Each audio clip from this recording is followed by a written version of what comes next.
Vous écoutez la Ligue des Cinévores avec toujours moi, Mathieu, votre animateur, et toujours mon fidèle compagnon, mon Chewbacca, toujours présent. Je suis pas capable de faire ça, Chewbacca. Je m'excuse. Max! Tu es capable toi, de le faire? Non, je suis pas capable. C'est pas Chewbacca. Mais Non. je suis capable de faire une goutte d'eau avec ma joue. Écoute. Attends. Fais-moi confiance. C'est de la bonne radio. Je te jure, je suis capable. Je te jure.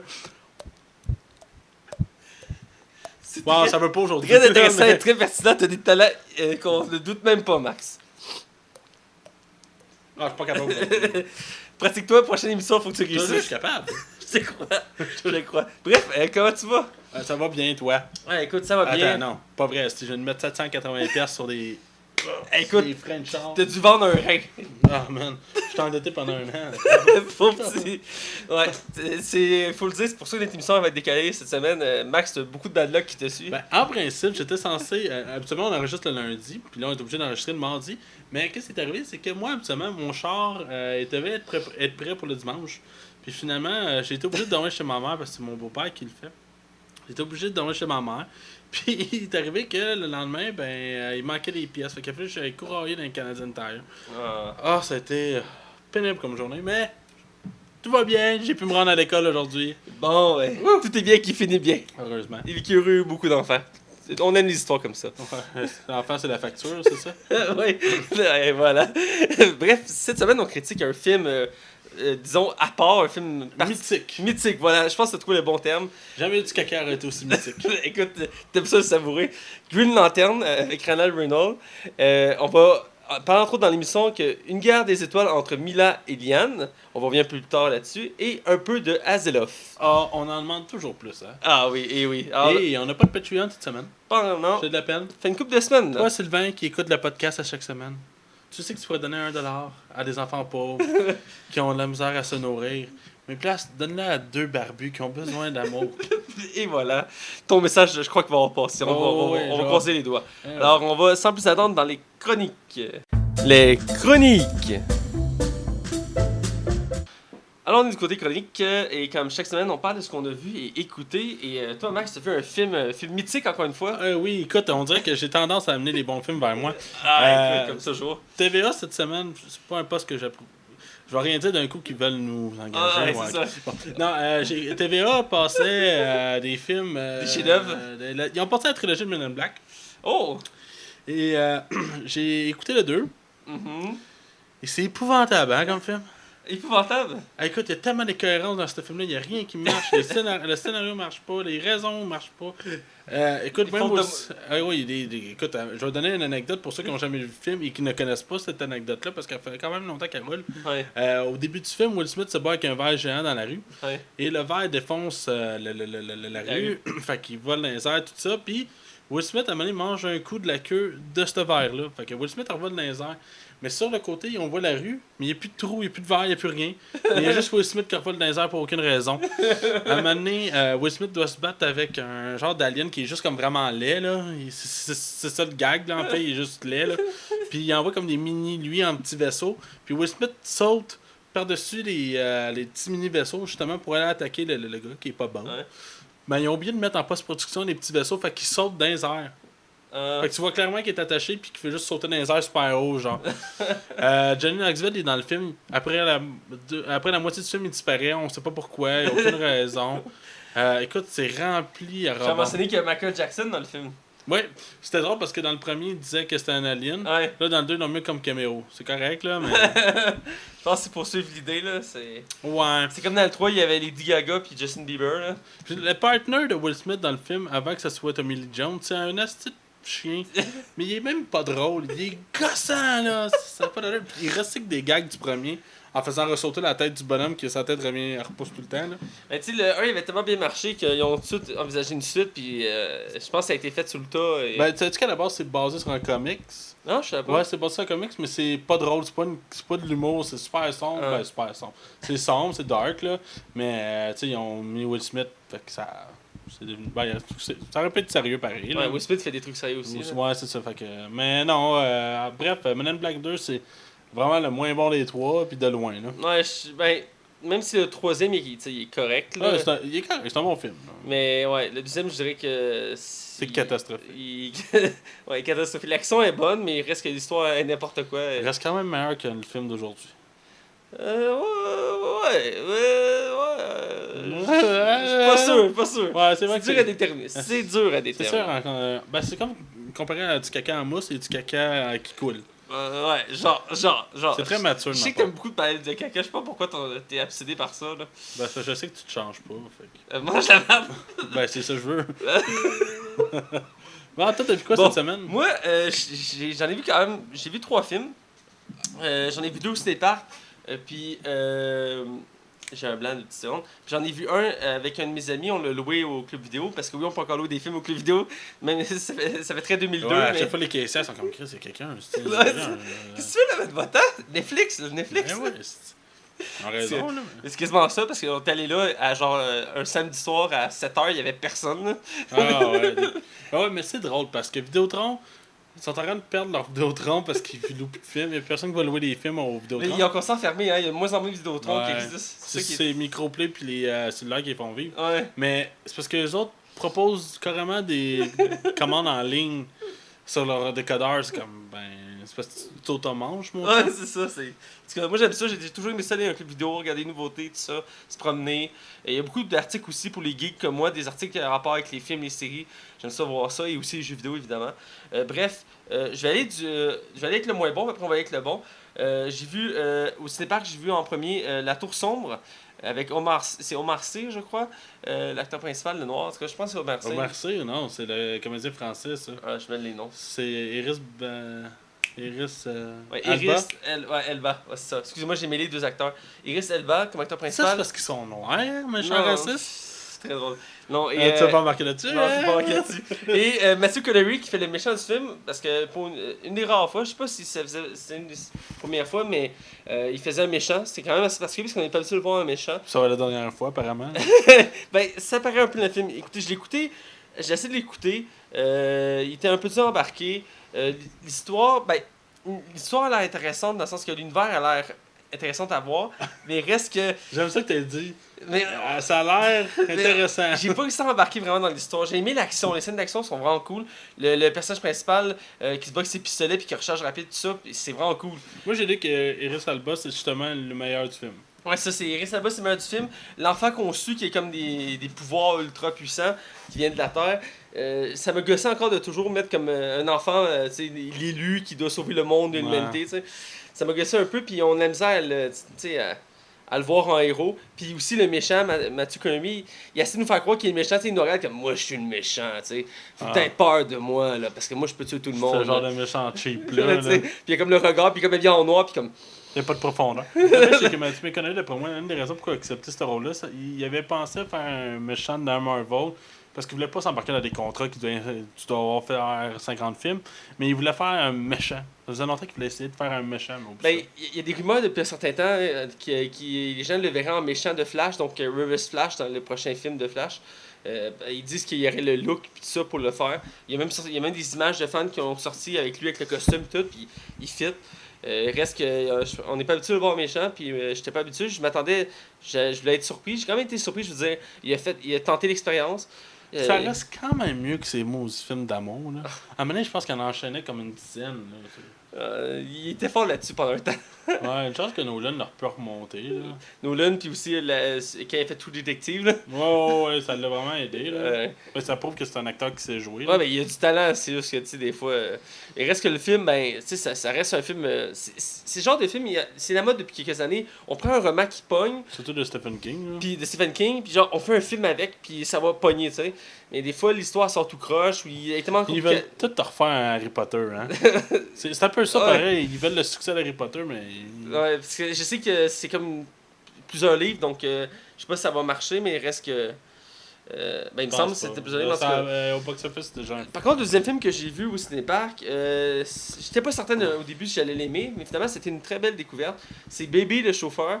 Malheureusement, j'ai pas le nom de l'acteur, mais il est pas super connu, l'acteur principal, le jeune. Mais il reste qu'il fait un très bon personnage, il joue très bien. Voyons, Kevin Spacey, j'aime toujours le voir au cinéma. Ouais, là-dedans, il fait comme l'espèce de chef criminel par excellence, et qui sait tout, puis il est comme intimidant, puis t'as fait comme si tu m'aides pas, ben je te tue, genre. Ce que je trouve drôle de Kevin Spacey, que je trouve qu'il enchaîne vraiment beaucoup de bons rôles, que ce soit House of Cards, Boule de neige. Oui, c'est ça, j'allais en venir. Je me demande pourquoi il a fait ce film-là, à part pour l'argent, il n'y a pas d'autre raison. Ben il accepte le projet à lui, il essaie de tout, il fait tous les types de films, là. Ouais, mais. Je sais pas, peut-être qu'il s'est dit c'est un défi pour moi de jouer un chat, là, je sais pas. Ouais. Même dans Call of Duty, il était bon. D'accord, d'outils. Ouais, dans Advanced Warfare, c'était lui le méchant du jeu. Oui, tu l'avais déjà dit, je me rappelle. Mais il était écœurant là-dedans. Bref, pour revenir à Baby le chauffeur, le film est vraiment bon. Les scènes d'action, les scènes de poursuite, c'est vraiment bien fait. On sent le réalisateur Wright, Edgar Wright, il est bon pour faire des scènes vraiment folles. C'est rythmé. Ouais, c'est très rythmé. Puis moi j'ai lu, là tu vas pouvoir me confirmer, ce film-là a besoin de la musique pour exister. La Oui. musique est très omniprésente. Dès le début, le personnage, on comprend dès le début, puis il nous explique dès le début qu'il a besoin de musique pour se contrôler. Puis tout le long du film, à chaque fois, il va mettre ses écouteurs.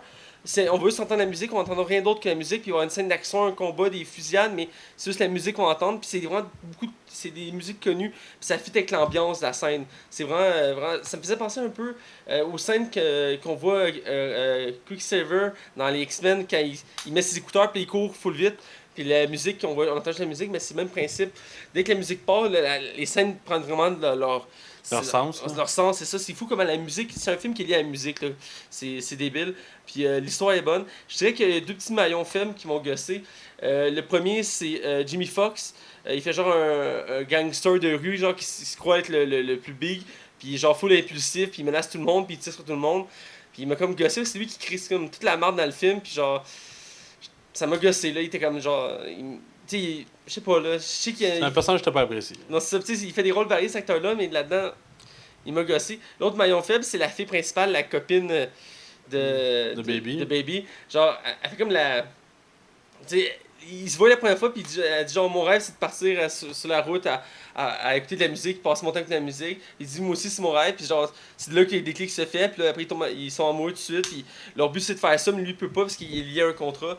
Puis genre, tout le long, elle est comme, tu sais, elle est là comme secondaire, mais elle a comme presque pas de parole, tu sais, elle est très facile. Ok. Fait que, on n'a pas le temps de s'accrocher au personnage, puis je veux dire, il y a un côté dramatique dans le film, mais reste que je trouve qu'ils l'ont comme trop effacé. Puis c'est comme pas mal le seul personnage féminin du film, donc je le trouve un peu dommage, mais reste que le film est très bon, puis j'ai aimé aussi, on va pas souvent au cinéma, mais plus dans les séries, c'est le nouveau Punisher, l'acteur qui fait le nouveau Punisher. Ouais. Il fait des gangsters là-dedans, puis je l'ai bien aimé là-dedans, il me faisait penser au Punisher, il était comme violent. Lui, il va monter, d'après moi. C'est un acteur qui est de plus en plus en vogue. Là. Et quand tu as un rôle comme ça en série puis qui pogne, après les portes sont ouvertes. L'acteur qui faisait Khal Drogo dans Game of Thrones, c'est lui qui fait Aquaman maintenant. Là. Il enchaîne une série puis film un après l'autre. Maintenant, tout le monde le veut. Parce qu'il était impressionnant dans une série, maintenant tout le monde le veut partout. Donc je pense que lui, Walking Dead l'avait aidé, mais je pense que là, avec Punisher, il a monté d'un cran. Donc deux très bons films. Et j'ai vu un dernier film que j'attendais avec impatience à voir. J'avais beaucoup aimé le précédent avec Jack Black, qui a fait quand j'étais un peu plus jeune. J'avais bien aimé les décors, les dinosaures, la jungle. J'avais adoré l'ambiance. J'avais adoré ce film-là. Moi aussi, la musique, tout marchait sur ce film-là. Tu sais, t'es le voir au cinéma pour le fun? Non, j'avais pas vu au cinéma. Ah, moi j'ai vu ça au cinéma, puis ça valait la peine. Ça devait être à couper le C'était souffle. au Max que je m'en rappelle. Oui, Max. Écoute, je me rappelle, j'ai écouté plusieurs fois, là, ça a coupé le souffle. J'avais hâte de voir ça, voir si c'était aussi bon. On le sent dès le début du film que Kong, le film que je parlais, c'est Kong Skull Island. La fois, ils ont reparti la franchise de King Kong, qui veulent le relier, ils vont faire un Monsterverse. C'est mon premier point, c'est que dès le début du film, tu le sens que ce film-là est comme une préquelle à un univers plus immense. Puis tout le long, il te le rappelle. Des fois, ça gosse un peu, tu sais.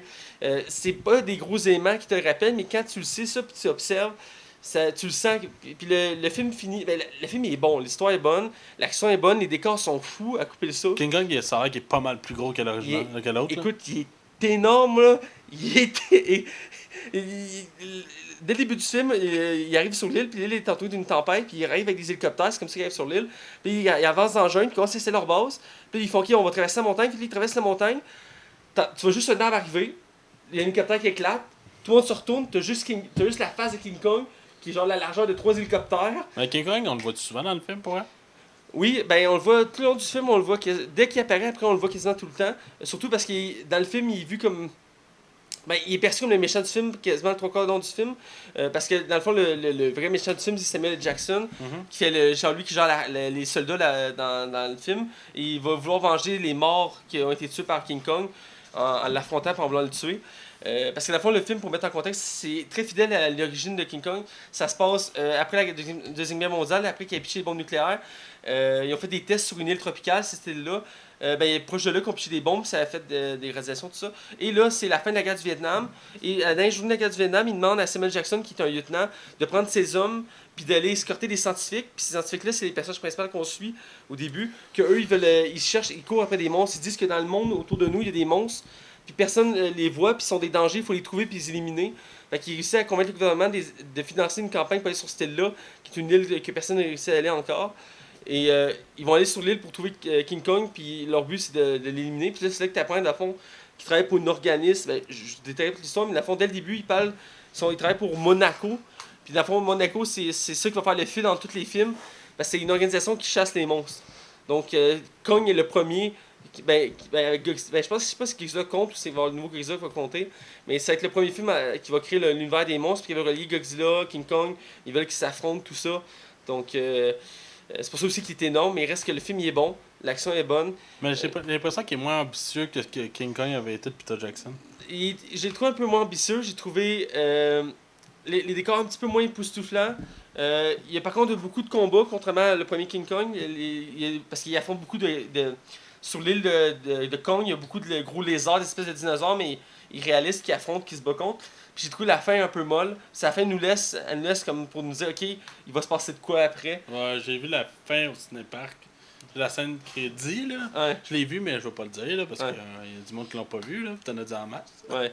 Je suis désolé, là, je suis parti là-dessus, mais il reste que le film il est bon. J'ai un peu moins aimé que le premier King Kong, mais il reste que il était époustouflant, surtout parce que Kong il est immense, puis il est écœurant, là. Puis son histoire est très intéressante, puis j'ai oublié le nom de l'acteur. Tom Hiddleston, Idols. Lui qui a les cheveux frisés, là. Lui qui fait Lucky, hein. Non, pas Lucky. Lui, il est bon, il est super bon. Oui. L'autre avec les cheveux frisés, il joue aussi dans Guardians Galaxy. Oui. Il fait demi-frère avec Will Ferrell. Ouais, je vais aller le chercher. C'est un acteur qui fait beaucoup de rôles variés, autant comédie qu'action. Puis on voit pas tant que ça, mais à chaque fois qu'il fait un rôle, c'est souvent marquant. Puis là-dedans, il y a un rôle secondaire, mais le film finit avec lui dans le générique. Puis j'ai vraiment trouvé ça bon. Puis je veux dire, son rôle, il est secondaire, mais en même temps, il est tellement profond. Ça m'a laissé des émotions, ce personnage-là. Parce qu'à la fin, dans le générique, tu as une scène de début du générique avec lui. Puis ça. Écoute, ça, j'ai aimé ça, ce petit. C'est John C. Reilly. Voilà. Cet acteur-là, je le trouve très bon. D'ailleurs, il a fait un film comédie qui est dans mes tops de comédie. C'est Dewey Cox. C'est une parodie de l'histoire de... Oui, je l'ai vu il y a quelques semaines. Pour vrai? Oui, j'avais jamais vu encore ce film-là. Écoute, ça fait partie de mes tops de comédie. C'est une parodie du chanteur... Un peu de Johnny Cash. Johnny Cash, voilà. C'est une parodie de l'histoire de Johnny Cash. Très comédie. Et, bref, le film est bon. Finalement, je vais faire une petite mention. J'ai fini la saison 1 de Blacklist. Je m'en donne une meilleure impression. J'adore beaucoup l'acteur James Spader qui fait dans le fond, il fait Raymond Reddington, qui est le personnage principal de la série. J'aime son personnage, sa façon d'agir, ses actions. Il est comme peur de rien, puis il est toujours sûr de lui. Vous dites qu'on peut jamais l'atteindre. Parce qu'à chaque fois qu'il y a un plan qui se passe, c'est comme des fois, tu as l'impression qu'il va se faire il va se faire tuer. Puis ben non, ou des fois, il a une scène, mettons, il interroge quelqu'un, puis la madame, elle dit vous pouvez pas me tuer, là. Si vous faites ça, il va y avoir des répercussions qui vont vous détruire. Il fait comme. Il se lève puis il s'en va. Tu sais, comme, wow. Il a pas peur, tu sais, il est comme... Il est rien à perdre. Il est toujours sûr de lui, vous dites que tout est calculé. Donc j'aime ce genre de personnage-là, genre comme... Vraiment intense. Puis j'aime l'histoire aussi, tout le long il nous tease plein d'événements, puis tu te demandes ce qui se passe, puis à la fin de saison 1, ça te laisse tellement sur ta fin que tu vois la suite, puis aussi les scènes d'action sont... Pour une série qui a autant d'épisodes, je trouve qu'il y a quand même un bon budget pour les scènes d'action, les explosions, les scènes de combat, tout ça. C'est vraiment bien fait. J'aime beaucoup cette série-là, donc je la recommande. Après une saison, il y en a 4 de sorties sur 5. Par contre, je recommande pas le spin-off, je suis allé voir les critiques. Ils l'ont démoli, là, ça n'a pas marché. Mais reste la série de base a été écœurante. Donc, je pense que c'est le temps d'aller dans l'actualité. Ouais. Je vais te laisser y aller. D'accord. Bon, ben écoute, on va commencer tout de suite. Ça a l'air d'être un peu plus courte que les autres. Ryan Reynolds a posté les fameuses photos de Cable. Cable. Une photo qu'on voit juste le visage de Cable de près et après ça, une photo qu'on voit Cable avec une arme. Écoutez, Cable ressemble à Cable là-dedans. on va se le Cable dire. ressemble à Moins Cable. kitsch que dans les bandes dessinées, mettons. Là. Ben- Parce que j'ai pas vu les dernières interprétations de Cable. Mais... Cable, dans les comics, il a toujours été massif, là. Ouais, non, c'est sûr, mais il a l'air vraiment badass. Ouais. Il y a deux états. Ben, excuse-moi, là, vas-y. Mais Josh Brolin, ça paraît en maudit que c'est musclé hein, pour ce film-là. Ça paraît, on le voit tout de suite quand on regarde les images qui s'est entraîné. Il y a deux points qui m'ont attardé. Un, il est pas massif, ce qui a été déjà critiqué à la base. Ça arrive à chaque fois qu'ils font une interprétation d'un super-héros en réel. Ben, il y en a qui disaient que Ben Affleck était pas assez musclé. Là, Ouais. Ou Wonder Woman, Gal Gadot a pas assez de poitrine. Ah, le monde. Là. Ouais, je sais. Ben, moi, quand il a annoncé Josh Brolin, ça me dérangeait vraiment pas comme choix de casting. Par exemple, j'étais comme, ouais, mais il joue Thanos. Ouais. En même temps, il joue Thanos, mais Thanos, il va être fait en CGI au complet. Fait que, ça change pas grand-chose en bout de ligne. Ouais, tu sais. ça passe. T'sais. J'étais pas sûr moi aussi, mais ça passe. Puis l'autre petit point, c'est qu'il y a toujours un logo de X-Men sur son épaule. Puis dans le costume qu'on voit en ce moment, il l'a pas. Donc ça a été une belle référence sur X-Men, mais ils l'ont pas fait. Je sais pas pourquoi. Mais Peut-être que c'est un peu des X-Men. c'est toujours des personnages. Non, ça se peut pas. C'est toujours des personnages liés aux X-Men. Ouais. C'est Nathan Summer, je veux dire. C'est Nathan Summer, là, je veux dire. Mais c'est-tu un X-Men, lui, en principe? Ben, c'est un X-Men du futur. C'est genre ok. c'est un des derniers X-Men. Ben, je pense que c'est un dernier X-Men qui a reculé, qui peut voyager dans le temps puis qui est victime d'un virus technologique qui donne des habilités, mais en même temps qui le fait souffrir. Mhm. Puis c'est un tireur d'élite. En tout cas, c'est un des mutants qui a une des meilleures histoires. Et il va être lié beaucoup à Deadpool parce qu'il va demander beaucoup d'aide à Deadpool. Même dans le jeu vidéo qu'il avait fait il y a quelques années, Ouais, c'est un des personnages principaux. de gossant, puis c'était voulu. Ouais.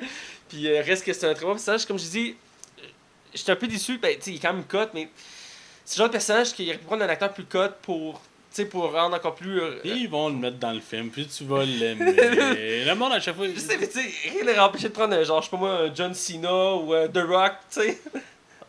Moi, je fais confiance. Ouais. Autre mention, bref, parce que tu l'as pas mis dans tes news, mais juste, on s'en souvient aussi pour les images, ben, d'autres nouvelles images de celle qui fait Domino. Ouais, en parachute, on voit pas grand-chose, elle descend en parachute. Ouais. Mais reste qu'on voit, on voit encore un peu plus de son look, là. Je laisse mentionner dans ta news, mais. Non, c'est correct. Sinon, après ça, Star Wars 9, c'était écrit par Colin Trevorrow. C'est lui qui avait réalisé Jurassic World. Et son scénario a été changé, si c'est pas complètement effacé. Il va être réécrit par Jack Thorne. Puis, dans le fond, on apprend que ça va peut-être même repousser le tournage du film. On est en attente de voir ce qui va arriver, mais on va commencer par le 8e épisode. Il faudrait qu'il sorte en premier. À voir si le 8e va être à la hauteur. On va avoir une bande-annonce bientôt du 8e. Là, ça fait un bout. Là. C'est quand qu'elle est sortie la première bande-annonce? C'est quasiment au début de l'année? Qu'est-ce que c'est? Ça fait un bout, là. Ouais. Mais il n'y a rien eu pour le May the Force, en plus. À part un hommage à...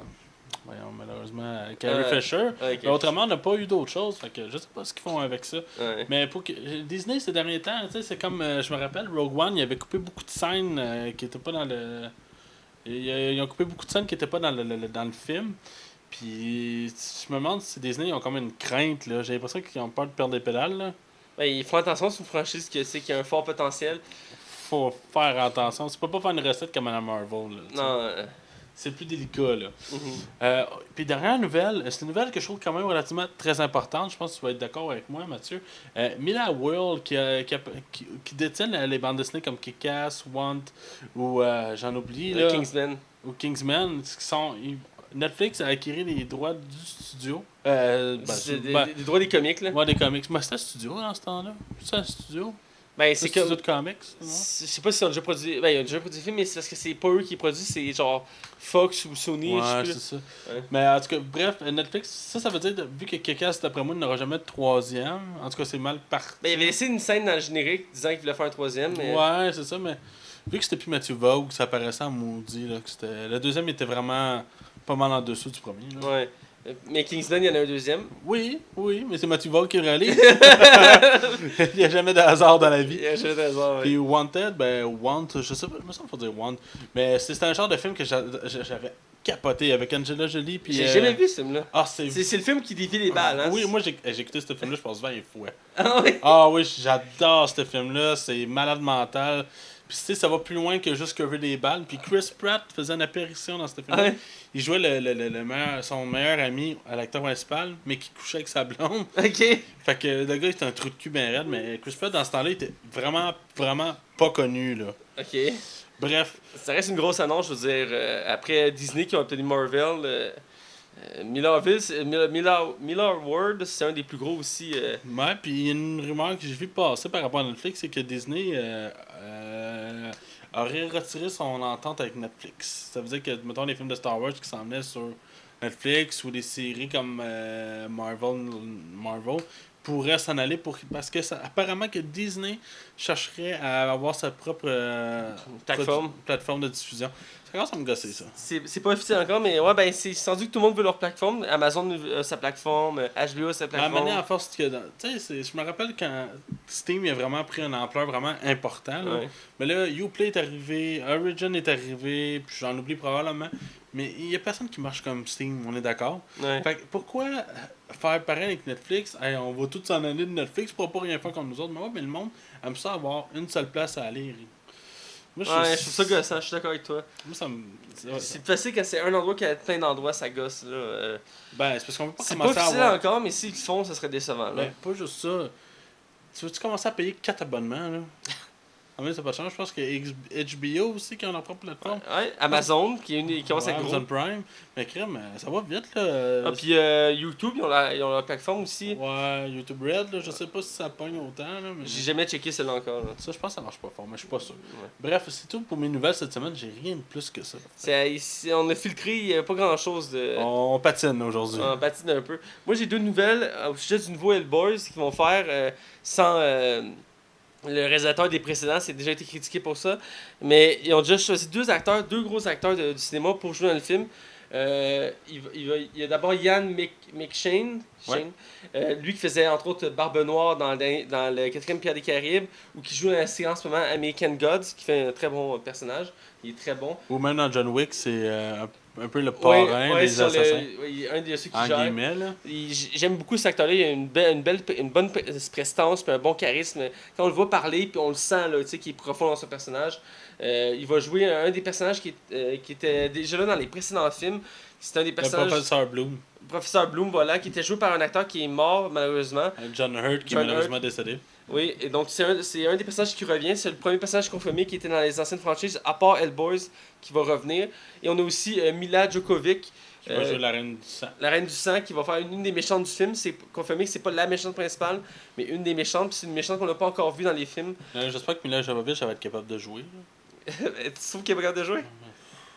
J'ai écouté, je fais une petite parenthèse, j'ai écouté un film avec, il y avait Chris Hemsworth qui jouait là-dedans. Ok. Là, Jovovich et un autre acteur, malheureusement, que son nom m'échappe. Puis c'est deux couples qui sont poignés dans des plages, puis il y a des assassins. Elle est mauvaise là-dedans. Là. Puis dans Resident Evil, elle est mauvaise là-dedans. Ah, mais si ça serait si mauvaise, ils auraient pas fait quoi, 8 films? Ben ouais, mais c'est son mari hein, qui s'occupe des Resident Evil. En fait, à commencer, ils étaient pas en couple. Ils sont découverts dans le tournage du premier. Ben ouais, puis après ça, il a fait faut que je la garde. Mais je me rappelle d'elle aussi, parce qu'en mettant des Resident Evil, elle a fait d'autres films, dont un, c'était quand ils ont refait un 3 mousquetaires. Ouais, ça aussi, c'était mauvais. Elle faisait genre une anti-héros. Ah, c'est épouvantable. Mais ça reste que c'est une des femmes du cinéma qui montre une femme forte. Je veux dire, avec Resident Evil et ses personnages, elle a pas peur de faire des films d'action et tout ça. Donc, c'est une actrice pour ça, mais j'admets que dans Resident Evil, à la fin de la misère. Ah ouais. La misère J'ai même pas vu le dernier. Ben, j'ai pas vu le dernier, moi non plus. Ouais. Ça a l'air que c'est un bon choix. Ah, d'accord. Mais à un moment donné, il faut que je les écoute parce que Resident Evil, c'est une de mes franchises préférées. Donc, je parle des jeux, là. Ouais, moi aussi. C'est ça, la nuance est importante. Reste que deux gros acteurs qui ont été nommés pour Hellboy, ça commence à sortir du lot, là. Et j'étais pas sûr, t'étais pas sûr toi non plus. Ouais, ça me fait de la peine parce que j'aurais préféré pareil que ce soit Guillermo del Toro qui le réalise. Ouais, avec Ron Perlman. c'est le gros douleur qu'on a, qui c'est pas lui. Ça reste qu'il y a des bons choix d'acteurs, donc on va continuer sur ça. C'est le bon augure à date. Mhm. Prochaine nouvelle, C'est Guardians Galaxy 2, volume 2 qui est maintenant disponible au club vidéo. Non, ben, en fait, il est en digital aujourd'hui, puis Ouais. le 22 août, il va être en Blu-ray. Voilà, mais c'est la nuance, étant déjà. Et on a pu avoir accès à leur contenu, parce que dans tous les films Marvel, et même légèrement dans les films, il y a du contenu complémentaire. Et il avait été annoncé, teasé pendant un certain temps, que le réalisateur avait tourné un vidéoclip style des années 80 avec David, David Hasselhoff. Hasselhoff, qui rechante une des tunes jouées dans Guardians Galaxy 2. As-tu reconnu tous les caméos qu'il y avait là-dedans? Il me semble que oui, il me semble que je reconnais plus pas. James Gunn, qui est le réalisateur, joue le drummer dans le vidéoclip. Oui. Il y a Chris Pratt qui apparaît à la fin, David Bautista qui est il est ultra musclé, pis t'as ses petits les ailes d'ange en arrière. Ouais. Ça me fait mourir. T'as lui qui fait Yondu, il fait genre, je pense, c'est le pianiste ou le guitariste. Le frère de James Gunn, qui est un des personnages qui fait partie de l'équipage à la fin du. Oui, je sais de qui tu parles, ouais. Je me rappelle plus, mais en tout cas, lui aussi est dedans. Ouais, pis t'as un caméo de Stanley aussi. Oui, à la fin, là, il est là avec ses dents de dents. Reste que j'ai vraiment aimé ça, c'est un petit truc fun, là, un vidéoclip d'une tune avec David Hasselhoff, puis c'est tourné comme des années 80, vous dirait que t'écoutes une cassette. J'ai vraiment aimé ça. Je vous invite à aller le voir. Si vous cherchez le lien, vous pouvez aller sur YouTube ou sur l'Étoile Héroïque, il est là. Donc, allez voir, c'est très drôle. Maintenant, une nouvelle, c'est sur les séries. Il y a de plus en plus de séries sur les super-héros. On en parle souvent. Il y en a une que j'attends quand même avec impatience. Je suis curieux de voir ce que ça va donner. C'est la série Titan, qui est basée sur les Team Titan. Qu'il n'y avait pas grand-chose qui avait fuité encore. On savait juste que le projet était en construction, qu'il avait bientôt sorti le pilote. Il n'y avait pas encore d'acteur choisi. Et là, une première actrice a été choisie. Tegan Croft. Tagan Croft, merci de me reprendre. Une actrice pas connue, vraiment pas connue, très jeune. Elle a fait 2 films, puis c'est des rôles mineurs. Voilà, exactement. Et elle a été choisie par Raven, qui est une des membres principales des Teen Titans, qui est, pour ceux qui ont déjà écouté les séries animées à TV, sur la dernière est épouvantable. Teen Titan Go. Oui, c'est mauvais, mon homme. J'ai écouté ça avec ma plus jeune soeur. Puis c'est terrible. Écoute, j'ai vu ça à TV, j'ai écouté un épisode, j'étais comme non. C'est très enfant, là. C'est très, très enfant. Là. Ils ont fait le même coup, ils ont fait une série de Justice League, que tous les membres c'est des enfants, je suis capoté là. Puis Marvel avait déjà pas Super Marvel Heroes Go. C'était super mauvais, mais tu sais, genre mauvais. Bref, l'affaire Raven, qui est un personnage emblématique des Teen Titans. C'est celle qui a un capuchon sur la tête, right? Ouais, un capuchon mauve sur la tête, puis elle a la peau grise, puis elle a des pouvoirs mystiques. Son père est un démon d'enfer qui est Trigon, qui est un des êtres les plus puissants de l'univers. Et son principal pouvoir, c'est qu'elle peut jouer avec les émotions. Donc, il faut qu'elle réussisse à se contrôler, sinon elle peut laisser ses démons prendre le contrôle. Donc, il y a un personnage très complexe, très intéressant. Je suis curieux de voir ce que ça va donner. Est-ce qu'ils vont la refaire fidèle comme dans les comics, à la peau grise, tout ça. Comment elle va fonctionner, ses pouvoirs. Je suis vraiment curieux de voir ça, mais c'est quand même un premier élément. Je m'attendais d'abord à une nouvelle sur qui allait jouer Dick Grayson, Robin, mais ils ont commencé par elle. Mais j'ai vraiment hâte de voir les autres personnages. Ils n'ont peut-être pas casté encore, puis de deux, probablement qu'ils vont peut-être faire les plus petits, en guillemets, personnages avant de sortir Robin. Parce qu'il y a quand même plusieurs personnages emblématiques de DC, entre autres, comme je dis Robin, mais il y a aussi Kid Flash. Tu penses que cette Robin-là va faire partie de l'univers de film? La série est gérée par celui qui est le grand Manitou des séries de DC. Parce que je sais que Krypton fait partie de l'univers des films. C'est comme plus ou moins officiel qui a fait partie des... Non, il y avait clairement des... C'était le logo, il était pareil. Oui, ils ont pris lui qui a réalisé le Krypton, c'est lui qui a réalisé Man of Steel, il a pris plein d'éléments, sauf que DC n'a pas encore dit que c'était officiel. Sauf que lui, il s'est permis... C'est pas lui qui a réalisé Man of Steel? Il doit avoir produit Man of Steel. Parce qu'il y a un lien avec Man of Steel. Okay. Il a participé à Man of Steel, puis il a repris des éléments, mais ça n'a pas été officialisé par DC, mais lui, il n'a pas pris de chance, il a juste pris des éléments pour que ça fitte. C'est la nuance importante à savoir. Bref, j'ai hâte de voir pour ça. Il y a Kid Flash, Robin, Raven, pas Raven, excuse-moi. C'est Bob. Je ne me trompe pas, je te regarde. Starfire, Cyborg, ouais, j'ai pensé, mais Cyborg, il va déjà avoir un film. Je sais pas s'il est confirmé dans la série, mais il va avoir déjà un film sur lui, puis il est déjà dans Justice League. Donc je suis curieux de voir si ils vont se permettre de mettre 2 Cyborgs. Puis aussi Starfire, qui est aussi, je sais qu'il est confirmé au casting, mais qui n'a pas encore d'acteur. Mais aussi, c'est un super-héroïne emblématique de l'univers de DC. Donc j'ai hâte de voir la suite pour cette série-là. C'est une série que je trouve qui a un fort potentiel d'histoire et de personnages. Il y aura beaucoup d'histoires exploitées. Donc j'ai hâte de voir ce que ça va donner. Donc sans plus attendre, c'est le moment d'être dans la zone cinéma et tu m'as gardé en secret ce que tu voulais en parler pendant le débat. Yes, on va aller sur un vrai débat. D'accord, allons-y. Hey Matt, mais qu'est-ce que tu fais? Je suis en train de donner un don à notre Patreon. Mais c'est quoi Patreon? Patreon, c'est un moyen de collecter des dons pour aider notre podcast à s'améliorer. Mais comme quoi? Comme améliorer le son et même avoir un aspect visuel. Alors, je vous invite à aller donner un don à notre page Patreon. Le lien est sur notre page Facebook. Wouhou!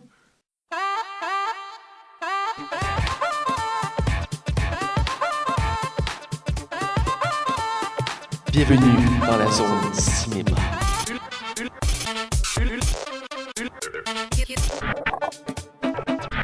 Alors, on est dans la zone cinéma et là, Max, j'ai hâte de t'entendre. Mais dans le fond, aujourd'hui, le débat me vient d'une idée que j'ai vu passer aujourd'hui sur YouTube, et je trouvais l'idée quand même fort excellente.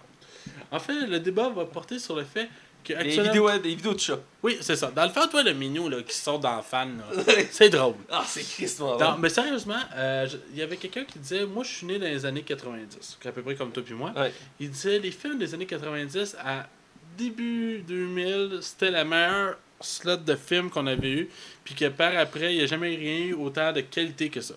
Parce que tu sais, c'est vrai qu'il y a eu Jurassic Park, il y a eu Toy Story, il y a eu The Mask, Forrest Gump, c'est très vrai.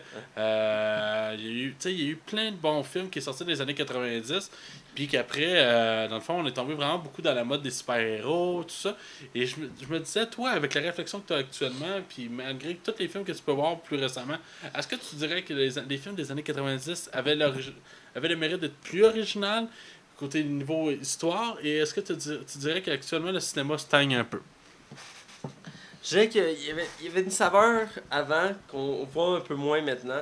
Les films maintenant sont plus spectaculaires évidemment à cause du budget et les effets spéciaux et tout ça, mais il reste que souvent les histoires sont moins profondes, moins percutantes que des films qui étaient faits avant, qui étaient plus travaillés, parce que j'imagine qu'ils se concentraient plus sur le film que sur tout ce qui était effets spéciaux.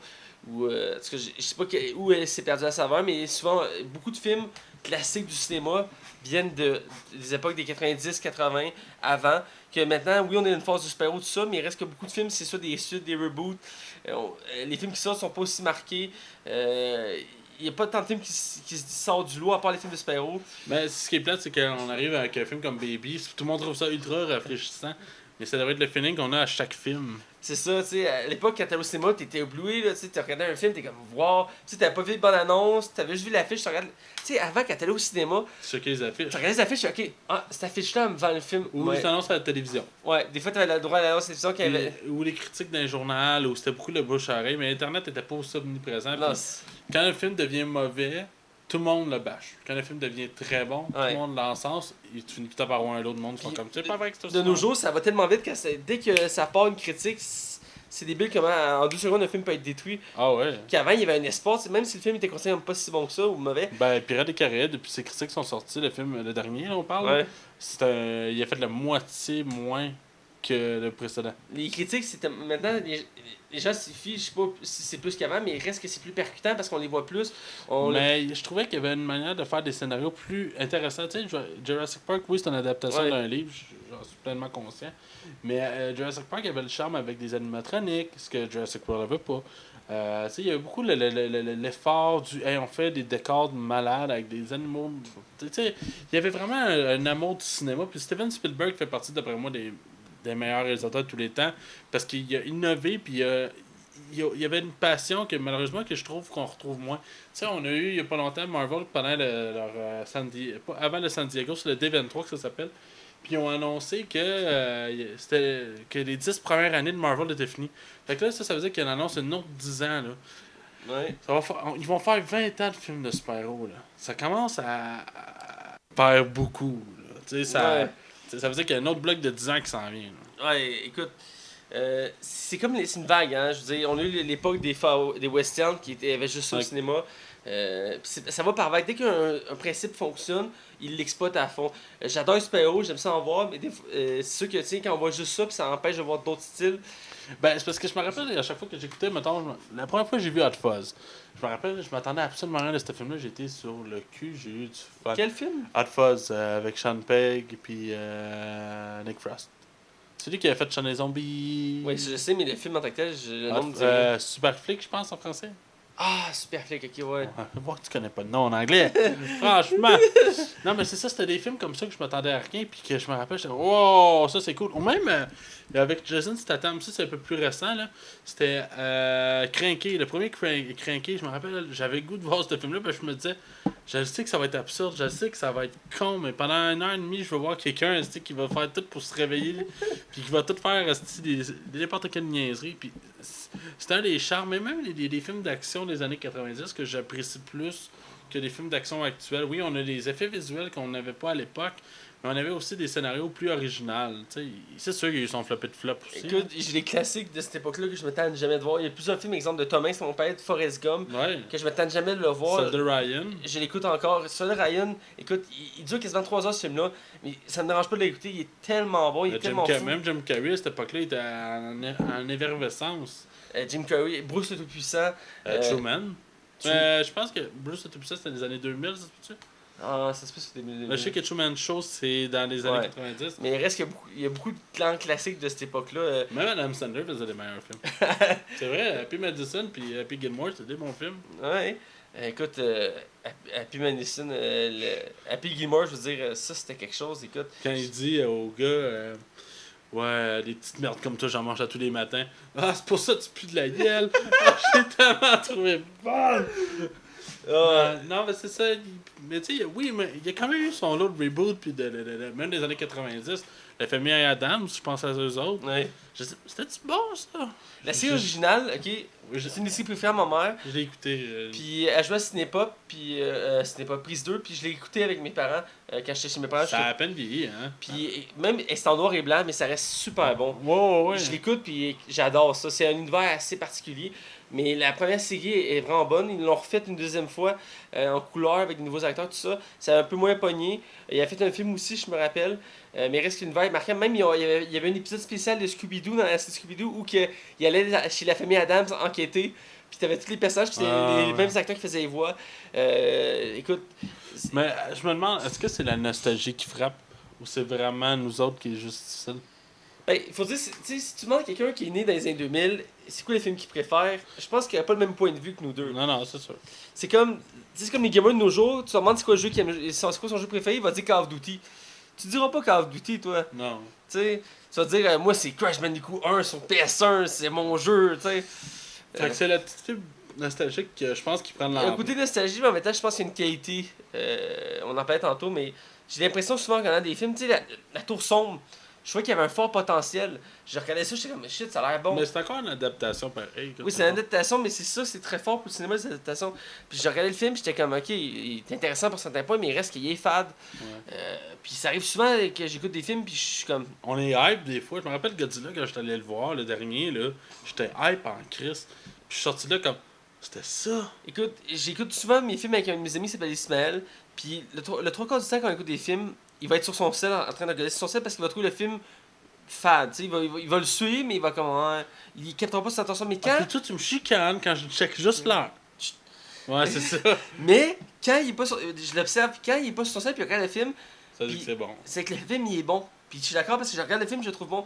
C'est des petits détails qui montrent comment un film peut être accrochant. Si le film t'accroche pas, puis tu fais autre chose en mettant que d'écouter le film, mettons tu games, tu lis un livre, quelque chose, c'est-à-dire que le film il est pas assez bon pour te capter.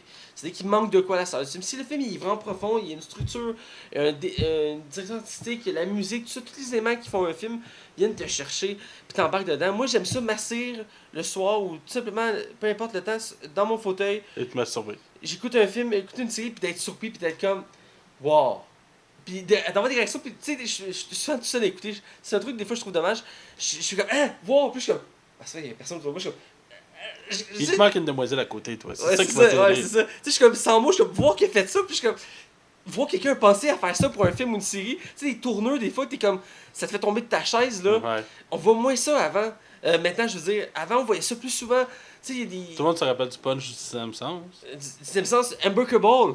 Ouais. À la fin, t'es comme, tu tombes de ta chaise, là. Oh, oui. T'es comme, wow! Il y avait un même, tu sais, je veux dire, même on retourne il y a des années que c'était Jackie Chan aussi, il était à sa hauteur, avec les Rush Hour aussi, tu sais.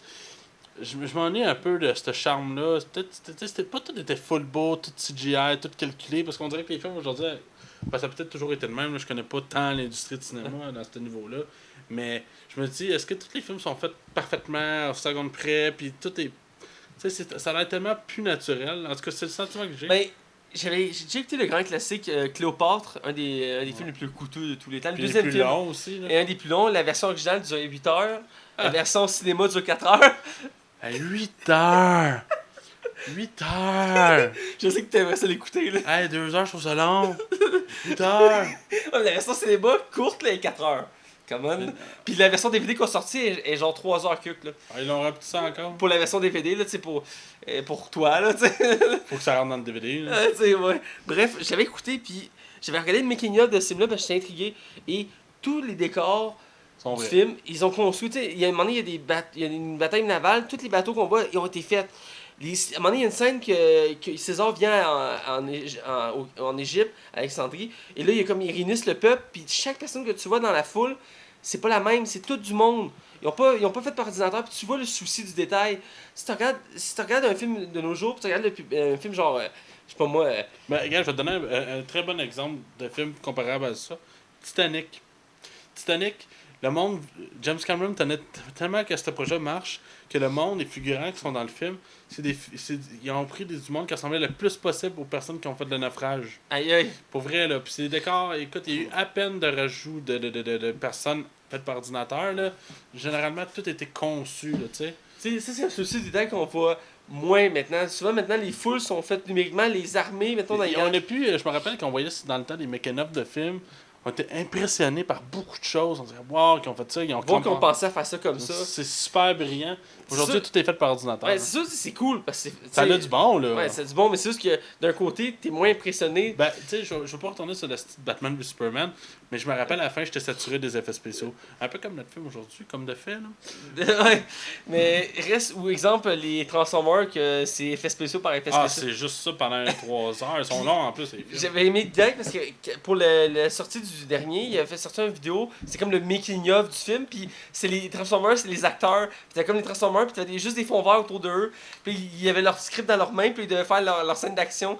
Puis j'ai aimé ça le clin d'œil dans le sens que tout est fait à ordinateur dans ce film. Ouais. C'est reste qu'il y a un côté réel qu'on manque maintenant dans nos films, il y a un côté humain qu'on sent dans les vieux films. Comme je dis, écoutez Cléopâtre, si vous n'avez jamais vu, là, vous allez constater comment le film est riche.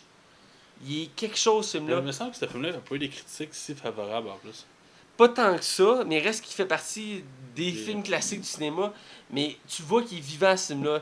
Que un autre classique peineux aussi. Ils ont quoi les gens avaient beaucoup d'attentes. L'original, en passant. Là. Hein? L'original, pas le Ouais, remake qu'on a eu l'année passée. Les gens avaient beaucoup d'attentes, des très grosses attentes pour le nouveau. Puis ça n'a pas. C'était impossible. Ça n'a pas été au même niveau. Puis on le sent pour beaucoup de détails, dont le fait que le film. J'ai pas vu le film, mais dans les critiques que j'avais lues, il y a beaucoup de choses qu'on sentait que c'était fake. C'était pas. C'est trop quand c'est trop. T'sais, on sentait qu'il y avait de quoi qui marchait pas, que c'était pas vrai. Que dans l'ancien, tout était vrai. T'sais, on le sentait, le vivant, l'émotion. C'est quelque chose que je trouve. Oui, je suis nostalgique, mais en même temps, il y a de quoi que. À certains. C'est quelque chose qui se perd un peu. Là. Bref, est-ce que tu considères qu'on est mieux maintenant ou v'là 20 ans? C'est dur à dire parce que les deux côtés ont des bons côtés, mais des mauvais côtés. Je pense que ça se balance au final. Il y a un côté qui se balance, mais il reste que. Je reste un grand nostalgique du cinéma. Ouais. Moi, je suis né des années 90, il y a beaucoup de classiques. Tu sais, moi, mon Batman, c'est George Clooney avec ses teeth sur son torse, tu sais. Tu ris, mais je trippais quand j'étais petit. Moi aussi, mon Pas père... de ses teeth, là, mais... Quand j'étais plus jeune, mon père avait acheté le coffret DVD des 4 Batman. Puis on les a écoutés ensemble, mon père puis moi. On les a écoutés un après l'autre. Puis j'étais nostalgique, j'étais comme ça, c'est mes films de super-héros qui m'ont fait découvrir les super-héros, c'était ça. Puis là, j'ai vu George Clooney. Ouais. Un beau débat, hein. Ouais. Écoute, t'en emmènes des débats, Max. Ouais. Je pense que là, c'est le temps de critiquer un film que t'as adoré. Ah, toi aussi, je crois. Hein? Un classique instantané. Il n'y a jamais eu de suite. On se demande pourquoi. Écoute, il avait prévu une trilogie à ça. Ouais, c'est ça qui est le pire. Bref, sans plus attendre, on va être de côté non-spoiler pour parler du film le mythique Green Lantern. Hey Mathieu, est-ce que tu sais qu'on peut aller rajouter 5 étoiles à notre podcast? Ah oui, où ça? Sur Pod Québec et sur iTunes dans la section commentaires. Hey, je m'en vais faire ça tout de suite. Attention, vous rentrez dans la zone non-spoiler. Attention, vous rentrez dans la zone non-spoiler. Alors, on est du côté non-spoiler pour critiquer le film, je le répète, désolé, mais il faut que je le dise, le film mythique Green Lantern. qui a été réalisé par Martin Campbell. Martin Campbell. Martin Campbell, qui a fait quand même des gros films. Il a fait le Golden Knight de James Bond, il a fait Casino Royale, James Bond encore une fois. Il a fait 2 films de Zorro, il a fait Le Masque de Zorro et La Légende de Zorro. Et il a fait le dernier, c'est The Foreigner. The Foreigner, dans le fond, c'est le film avec Jack Chan qui s'en vient. Qui a l'air vraiment bon. Étrangement, là. Ben, étrangement, pas parce que. En tout cas, vous comprenez. Ça a l'air d'être le retour de Jackie Chan aux grands écrans. Ben, le il va peut-être faire un film de fois de temps en temps. Parce qu'il savait plus se concentrer sur le cinéma chinois, puis là, il a l'air de faire d'autres films internationaux, dont celui-là. Donc, j'ai hâte de voir. Avec des acteurs, quand même, il y a quand même plusieurs gros acteurs dans ce film-là, dont Ryan Reynolds, qui fait Hal Jordan, le super-héros principal. Blake Lively. Lively? Non, c'est Lively. Lively, excusez-moi. Lively. Mais le seul avantage que Ryan Reynolds a eu à faire avec ce film-là, c'est qu'aujourd'hui, il est marié avec cette fille-là. Ouais. Il a des enfants. C'est l'actrice principale qui joue Carrie Ferry, qui fait une des personnes principales, qui fait l'ex de Hal Jordan dans le film. Et entre autres, c'est un des passages clés de l'univers de Green Lantern, donc je suis content de l'avoir. Puis je vais parler tantôt d'un petit clin d'œil qu'ils ont fait. On a Peter Sarsgaard, merci d'être là pour... pour... Dr. Hector Eamon. Ouais, Dr. Eamon, qui est un des méchants du film. On en reparlera, mais en tout cas, c'est... Bref, on en reparlera. On a aussi Max Strome, un acteur que j'aime beaucoup, qu'on voit pas tant que ça, mais qui est un très bon acteur britannique, qu'on a parlé la semaine passée, entre autres, parce qu'il a joué dans Kingsman. Qui fait beaucoup de personnages, il fait souvent des personnages qu'on voit pas normalement, qui est maquillé, tout ça. Et là-dedans, il fait Sinistro, qui fait le mentor de Green Lantern.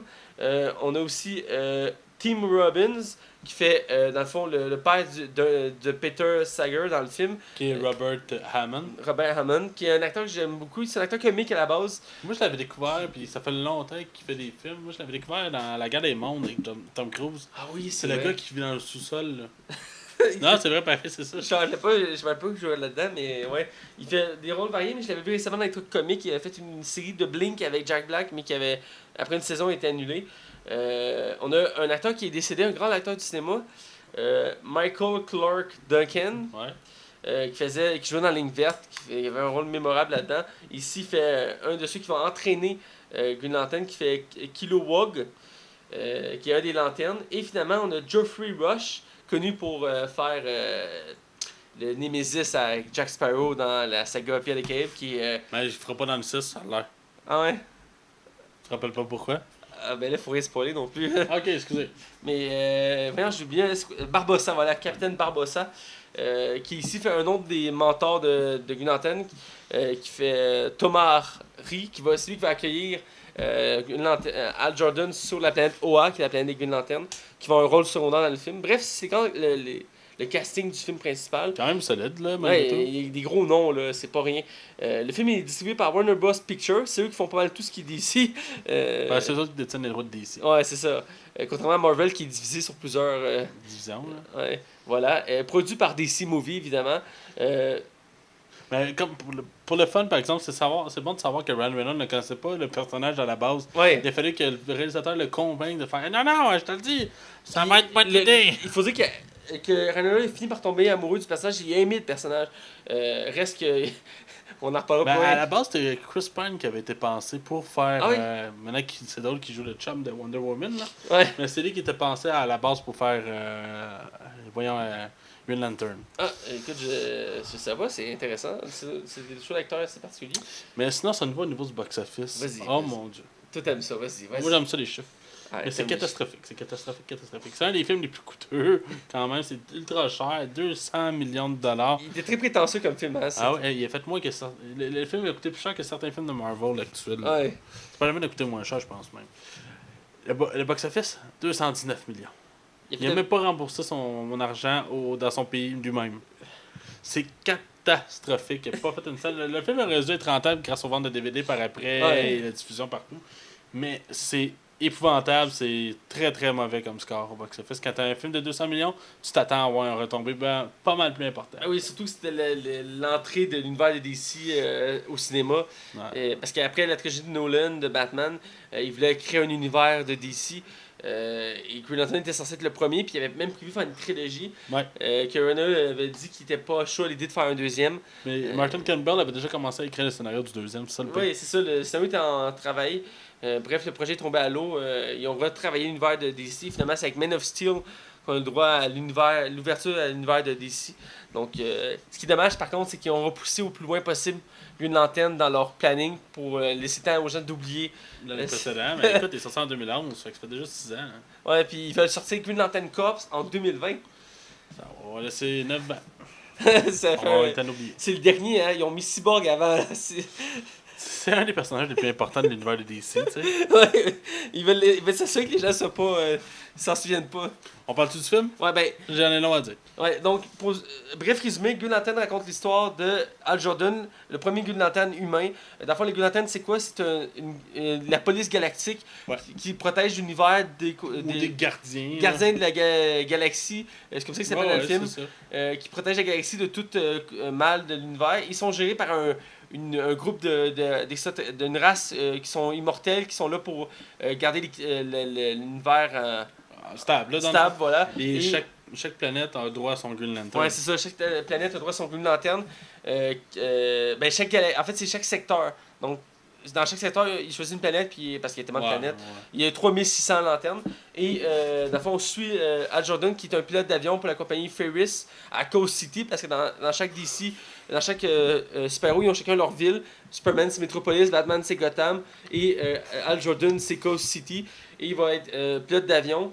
Et son dessin va être changé quand il va être choisi pour être Green Lantern. Donc ça, c'est le prélude au film. Je te lance tout de suite en première ligne. Ryan Reynolds, qu'est-ce que tu as pensé de lui dans le film? Ah, c'est qu'il a l'air de s'en foutre de ce film-là, ça n'a pas de sens. Écoute, je pense que même lui, il devait être déstabilisé quand il met son costume vert de CGI. Tu sais, il a son masque, puis c'est tellement pas naturel, là, c'est épouvantable. Là. C'est affreux, même, je te dirais, c'est un des pires effets spéciaux que j'ai vu de ma vie. Là. Non, j'exagère, mais c'est mauvais. Bref, tu le sens que c'est comme. Ah ouais, j'ai un green screen dans la face. Puis j'ai l'impression qu'il s'en fout. Puis son personnage prend tellement des choix tellement innocents. Tu sais, des décisions qui sont pas logiques. Puis Ryan Reynolds là-dedans, je sais pas. Ryan Reynolds, je sais qu'il est capable de faire beaucoup mieux que ça. Il est capable. C'est un bon acteur, là. Mais ce film-là, c'est une catastrophe ambulante sur deux pattes. Ryan Reynolds là-dessus s'en sort pas du tout. Je suis vraiment pas impressionné. Puis j'ai de la peine pour ce gars-là d'avoir fait ce film-là. Il mérite mieux. Quand t'as un talent de même, c'est de valeur que tu le mets dans des films comme ça. Ben, il est en attente de faire Deadpool. Il avait fait Blade aussi avant. Ah oui. C'est-tu de valeur Blade 3? Les deux premiers étaient super bons, mais c'est bizarre, le 3, j'ai l'impression de me souvenir du 3, vois-tu? Ah, pas pour rien. C'est épouvantable comme film, monsieur. Il faut que j'écoute Blade, ça fait longtemps que je les ai pas vus. Ouais, moi aussi, ça fait un moment, mais j'écouterais juste les deux premiers. Surtout qu'il en reparle ces temps-ci, bref. Toi, tu l'as trouvé? Ryan Reynolds, c'est un acteur que moi j'aime beaucoup. J'aime voir des acteurs canadiens dans le cinéma hollywoodien, puis ça montre qu'on a une On a du talent, là. Tu sais, voilà, comme Jim Carrey qui fait beaucoup de comédie, puis c'est un fier représentant du Canada. Ryan Reynolds est un bon exemple. Et dans ce film-là, ben, il me donne l'impression d'un arrière-goût de Deadpool. Parce qu'il aime ça, il met beaucoup d'humour dans son personnage, dans le film. C'est de l'humour forcé, je m'excuse. Ouais, à certains points, mais reste c'est lui qui apporte l'humour dans le film. Il prend pas au sérieux sa job, il aime ça niaiser, même quand il est lanterne, il aime ça niaiser ça. Reste que Ryan Reynolds dans ce film-là, on le ressent pas comme il est d'habitude dans ses rôles. Il est pas à 100%. Reste qu'il est passable à certains moments, mais reste que le film en général, il est comme. Ça doit être dur pour un acteur au sang quelque part d'être en train de plein de green screen puis de faire ah ouais, performe. Ouais, t'es capable, performe. Ouais, on l'a déjà parlé, quand il y a juste des fonds verts, c'est pas évident de se situer. Je repense je fais une petite parenthèse à Evan McGregor dans Star Wars épisode 1. C'est même pas regarder. C'était la première fois là, que les green screen étaient très imposants. Là. Ouais. En tout cas. Bref, pour son rôle, je dirais qu'il y a ses moyens sociaux. Le pire, c'est que je trouvais qu'il y avait le look. Il y avait le look pour faire Jordan. Dans les comics, il y a la même gueule. Je veux dire, la gueule carrée avec les cheveux bruns, tout ça, puis les regards, tout. Le physique aussi. Il y avait tout ce qu'il fallait. Le costume, il était à retravailler, mais parce que dans le film, le costume, il est moyen. Il est moche. Je suis capable de le dire, il est moche. Le pire, c'est que son match, je le trouvais quand même correct, tu sais, je veux dire. Ah ouais. Même, je me rappelle, tu sais, il y a comme. C'est comme. Quand il ouvre la première fois qu'il a le masque dans la face, puis il ouvre ses yeux, c'est tout embrouillé. C'est mal fait, genre le verre découle dans ses yeux. En tout cas, c'est bizarre, là. Bref, il reste moyen. On va être tout de suite avec la deuxième actrice, Blake Lively. C'est une actrice que je connaissais pas vraiment avant ce film-là. Ok. Je la connais un peu plus maintenant, j'ai vu dans d'autres trucs, mais avant ce film-là, je la connaissais pas vraiment. Entre autres, elle est revenue à l'univers DC. Elle joue dans la série Flash. Elle fait une méchante dans la série Flash. Ah ouais. Elle fait la sœur de Captain Cold dans Flash. Elle fait Golden quelque chose. Parce qu'elle a un gun qui tire de l'or. Je pensais que c'était genre une actrice qui faisait rien que du cinéma, moi. Je suis surpris. Il me semble que c'est elle. Je l'ai vu, puis j'oublie jamais le visage. Il me semble que c'est elle qui fait la méchante. La sœur de Captain Cold. Ça se peut. Puis elle fait Golden quelque chose. J'oublie le reste du nom. Bref, c'est une actrice que je ne connaissais pas vraiment avant. Mais il reste que dans ce film-là, j'ai aimé le côté femme forte. Le côté, tu sais, c'est pas. Elle n'a pas les stéréotypes des copines aux super-héros. Ouais, il y en a beaucoup, là. Tu sais, ils ont tous les mêmes stéréotypes des copines de super-héros. Tu sais, elles tombent amoureuses du super-héros, ils s'embrassent, puis elle finit par découvrir son identité. Là-dedans, rapidement, elle brise les tabous. Petite parenthèse, c'est pas elle. Ah, c'est pas elle? Ah, Je suis désolé. Elle y ressemble, en tout cas. Je suis sûr que c'est elle. Mais c'est pas grave, continue. Fait que oui, c'est ça qu'elle est forte. Il me semble que c'est elle. Bref, j'ai aimé son côté fort. Dès le début, on la voit dans les premières scènes d'action. Elle se démarque, puis même elle tient tête à Al Jordan, tout ça. Donc, mais je trouve qu'elle joue encore la. Elle joue un peu la. Ouais, mais tu sais, je suis venu te voir parce que, tu sais, je sais que t'es une bonne personne. Puis il est comme, oh non, je suis pas une bonne personne. Je pense que c'est comme après, genre, 20 minutes du film, là.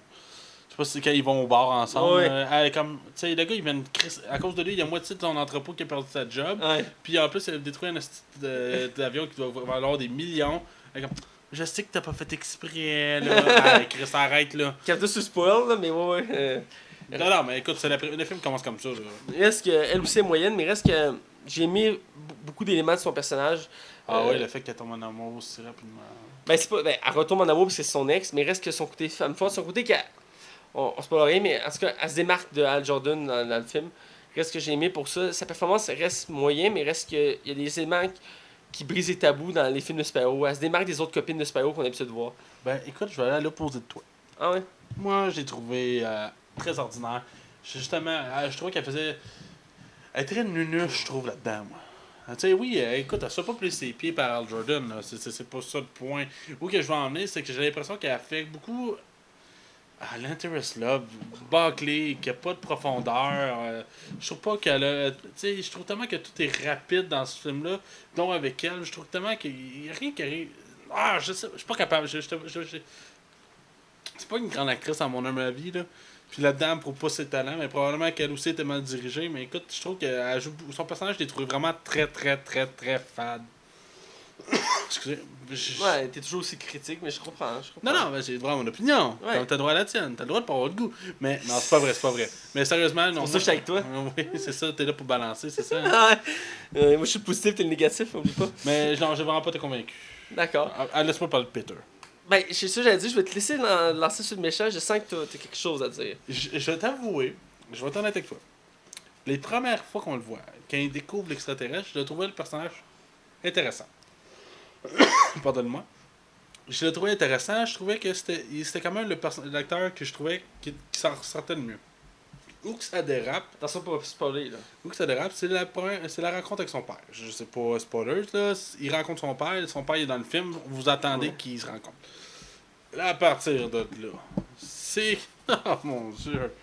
Oh, tu sais, quand t'es pogné avec un personnage immonde, illogique. Moi, je sais que...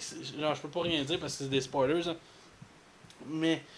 Je sais pas, c'est parce qu'il était pogné pour faire ce personnage-là. Parce que je te jure qu'au début, je le trouvais comme ah, Chris, il y en a un qui sort du lot. Mais c'est tout. C'est juste là au début. Puis même quand il y a de la peine, il y a une scène qui a de la peine. Là, j'essaie de.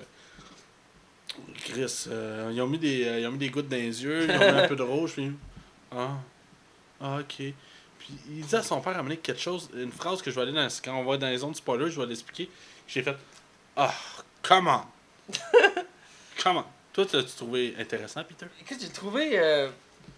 Au début, il avait l'air correct, mais ouais, rapidement, j'ai pas aimé le personnage. Est-ce qu'il existe un comic? Je le connais pas. Je connais pas beaucoup de Green Lantern. il me semble qu'il existe dans les comics. Mais il est genre obscur, genre. Ben, plus ou moins obscur, mais il reste qui est secondaire. Mais il reste que dans le film, je l'ai trouvé gossant. Dans le film. Ah oui, quand il arrive à sa deuxième phase, on va dire ça Ouais. ici. Ah, c'est que c'était juste chiant à écouter, là. Écoute, en choix de méchant, là, j'aurais mis Sinestro dès le début comme méchant. Là, je sais pas, c'est pas un bon choix de méchant. Il est gossant. Il reste quand même des scènes d'action intéressantes, mais il reste que l'acteur joue. Je joue bien au début, je te jure, en plus. Il En joue tout cas. pas bien, mais il a de la misère. On voit que. Ça- C'est pas un gros acteur que je connais, mais. C'est un des pires du film, là, je dirais. Là. Ah ouais, toi t'es prêt à te dire ça? Ouais, c'est pas un acteur. Je sais pas où je l'ai vu, cet acteur-là, mais. Il est pas Je sais très qu'il est marquant. marié avec, J'aimais pas son look aussi, ça m'a gossé le début. Avec la moitié de sa calvitie, là. Ouais, c'est ça. J'aimais pas trop son look. Il me gossait. Reste qu'il m'accrochait parce que son doublage français québécois, c'est lui c'est la voix c'est la voix de Christian Bale, donc c'est la voix qui était utilisée dans Batman. Donc Ben, c'est comme. Moi, je sais, je l'écoutais en français, le film. Je suis désolé d'avance ceux qui écoutent les films en anglais. C'était celui qui fait Sinestro. C'est le gars qui joue dans Le cœur et ses raisons. ouais, t'as reconnu sa voix. Ah oui, mais ça fit pas pantoute. Ben il y a la voix pour il y a la voix pour l'acteur parce que même dans Kingsman, il y a la même voix. Ouais, je pense que c'est ça, mais je pense que. Il y a la gueule, il y a la voix pour l'acteur, puis c'est un acteur spécialisé dans le doublage. Cet acteur-là, Oh oui, Québec. j'enlève rien à ce gars-là. Là. Mais là-dedans, ben, j'ai trouvé correct. Moi, j'ai aimé sa voix. Moi, je pense que c'est parce que c'est peut-être le teint rose qui me turn off. Peut-être bien, ouais. Je comprends que le méchant, il est comme ça là-bas. Ben, on va aller avec Max Strong qui fait Sinestro, le mentor de Al Jordan. C'est le dernier qu'on va parler avant de parler du film. Moi, je vais le dire. Mark Strong, c'est un très bon acteur. Ça, on s'en cachera pas. Ouais. Je pense que tu vas être d'accord avec moi Ouais. là-dessus. C'est rare, là, mais ça, on est d'accord. Ouais. Je pense qu'il était pogné avec ce costume-là, puis on dit ah ouais, sois bon. J'ai l'impression qu'il était mal dirigé, mais ça reste quand même le personnage le plus moins gossant du film. Je trouve que c'est un des moins gossants, en effet. Même s'il est omniprésent un peu. Je trouve que là. c'est un de ceux qui a le plus de tête sur les épaules. Mais. C'est probablement que c'est son costume qui Écoute, l'enlève en le pire, c'est que c'est un autre des acteurs, je trouvais qu'il avait la gueule pour faire le personnage. Il avait la gueule pour faire Ben, il Sinestro. ressemble beaucoup, là. Ouais, c'est ça, c'est fou comment la ressemblance est forte. Mais il reste que. C'est un de ceux qui se démarque le plus, je trouve, là, dans le film. Puis il était prévu d'être là dans les 3 films de Green Lantern. En tout cas, au moins le deuxième, ça c'était Ouais. sûr. Mais il reste un très bon acteur, puis je trouve qu'il se démarque quand même parmi le lot des acteurs qu'on voit dans le film. On va reparler d'un côté spoiler pour en dire plus, là, mais il reste que c'est ça. Là. Les autres, ils sont un peu plus passables, on va en parler plus dans le côté spoiler pour en parler plus. À moins que tu aies quelque chose à dire. Ben, je peux donner mon avis du film. Ouais, ben c'est ça, je voulais aller. Là. Je voulais Ok, donner ouais, mon ouais, avis du excuse-moi. film. Vas-y en premier. Ok. Ben, le film, j'ai trouvé correct. Sans plus pour un film de super-héros. J'ai aimé ça voir parce que Green Lantern, c'est un des héros que j'aime bien, j'aime beaucoup. J'aime ses pouvoirs, le fait de créer tout ce qu'il veut. T'en as-tu lu pour le fun? Oui, j'en ai lu les comics. La version New 52 de Green Lantern, je l'ai lu. Ok. J'ai lu aussi le comic Red Lantern, qui ont su les Red Lantern dans le New 52. J'ai lu au complet aussi. J'ai beaucoup aimé. J'aime ce univers-là, dans l'espace, tout ça. J'aime le fait qu'il crée plein d'objets. Et j'ai aimé la création d'objets dans le film. La façon qu'il crée ces objets, les effets spéciaux utilisés pour ça. Même si à un moment donné, il y a de l'abus. Reste que j'ai aimé voir la création des objets et comment c'était fait. J'ai trouvé ça intéressant. L'histoire, j'ai trouvé à la limite passable, mais le méchant, j'ai trouvé ça vraiment Barclay, là. décevant, bâclé. Puis même le combat final à la fin, j'ai trouvé ça poche. Ah oui, j'ai hâte d'y aller dans un Mais spoiler. il y a plein d'éléments dans le film qui ne concordent pas. Et il reste qu'il y avait une belle esthétique au film. J'ai aimé le côté esthétique, le côté effets spéciaux pour certains éléments. Le choix d'acteur pour la ressemblance aussi, j'ai aimé ça. Mais il reste que c'est un film correct. Là, je veux dire, il y avait beaucoup d'attentes, mais moi j'ai trouvé correct. Là. Toi? Ok, je prends le micro. Ok. J'ai trouvé ce film-là épouvantable. De bord en bord, du début à la fin. T'as-tu remarqué que Ryan Reynolds est capable de chauffer sans mettre ses mains sur son volant? En tout cas, c'est pas grave, c'est pas important, c'est un détail. Ok, Ryan Reynolds, quand il confronte la première fois la lanterne, ça n'a aucune tête. Écoute, le scénario là-dessus est complètement mal écrit. Les effets spéciaux, j'étais plus capable. C'est tellement rempli de CGI à grandeur. Je comprends qu'il y a certains éléments que tu es obligé de le faire CGI, j'en suis pleinement conscient. Mais j'ai trouvé ça horrible. Son costume, je l'ai trouvé horrible. Les acteurs, je les ai pas crus du tout. À part Peter, comme je te dis, qui m'a convaincu un petit peu au début. Mark Strong, qui essaie de faire du mieux qu'il peut avec ce qu'il a. Mais j'ai trouvé le film inégal, bâclé. Il y a clairement... Le show de méchant, c'est... En tout cas, moi, je connais pas l'univers Green Lantern comme toi, mettons. Là, je suis très, très de base. Je trouve ça... Je suis sûr que ça a un méchant plus intéressant que celui-là. Je comprends pas d'avoir pris un monstre aussi dégueulasse puis aussi mal foutu. C'est même la raison. Écoute, la prémisse de départ, c'est qu'il file pas, là, Ryan Reynolds là-dedans. Puis quand il est dans l'avion, il vient à faire des choix. Je suis comme, non, sérieux, man, arrête, là. Tu refais même plus le reste du film. Tu sais, l'impact disparaît. Je pense pour vraiment plus en. Ah ouais. J'ai pas aimé ça. Ouais. Bref, pour en plus en détail, on va du côté spoil j'ai pour hâte. vraiment plus en parler. Donc, on se rejoint de l'autre côté. Attention, vous rentrez dans la zone spoiler. Attention, vous rentrez dans la zone spoiler. Alors, on est du côté spoil. Et là, on va parler du film vraiment en profondeur. Puis, tu en as beaucoup sur le cœur, Max. Donc, dans le fond, il n'y a pas grand chose que le film nous a marqué, mais je veux que tu me parles de la chose qui t'a le plus dérangé du film. Ok. Tu te rappelles-tu du film Scooby-Doo? Ouais. Tu te rappelles-tu des effets spéciaux de Scooby-Doo? Ouais, quand même bien. Tu te rappelles-tu du monstre à la fin de Green Lantern? Ouais. Tu sais, qu'on voit au début aussi, là? Ouais. T'as-tu remarqué que les monstres qu'il y avait dans Scooby-Doo pis ce monstre-là, ça ressemble énormément? J'ai eu tellement l'impression d'écouter Scooby-Doo aka Green Lantern.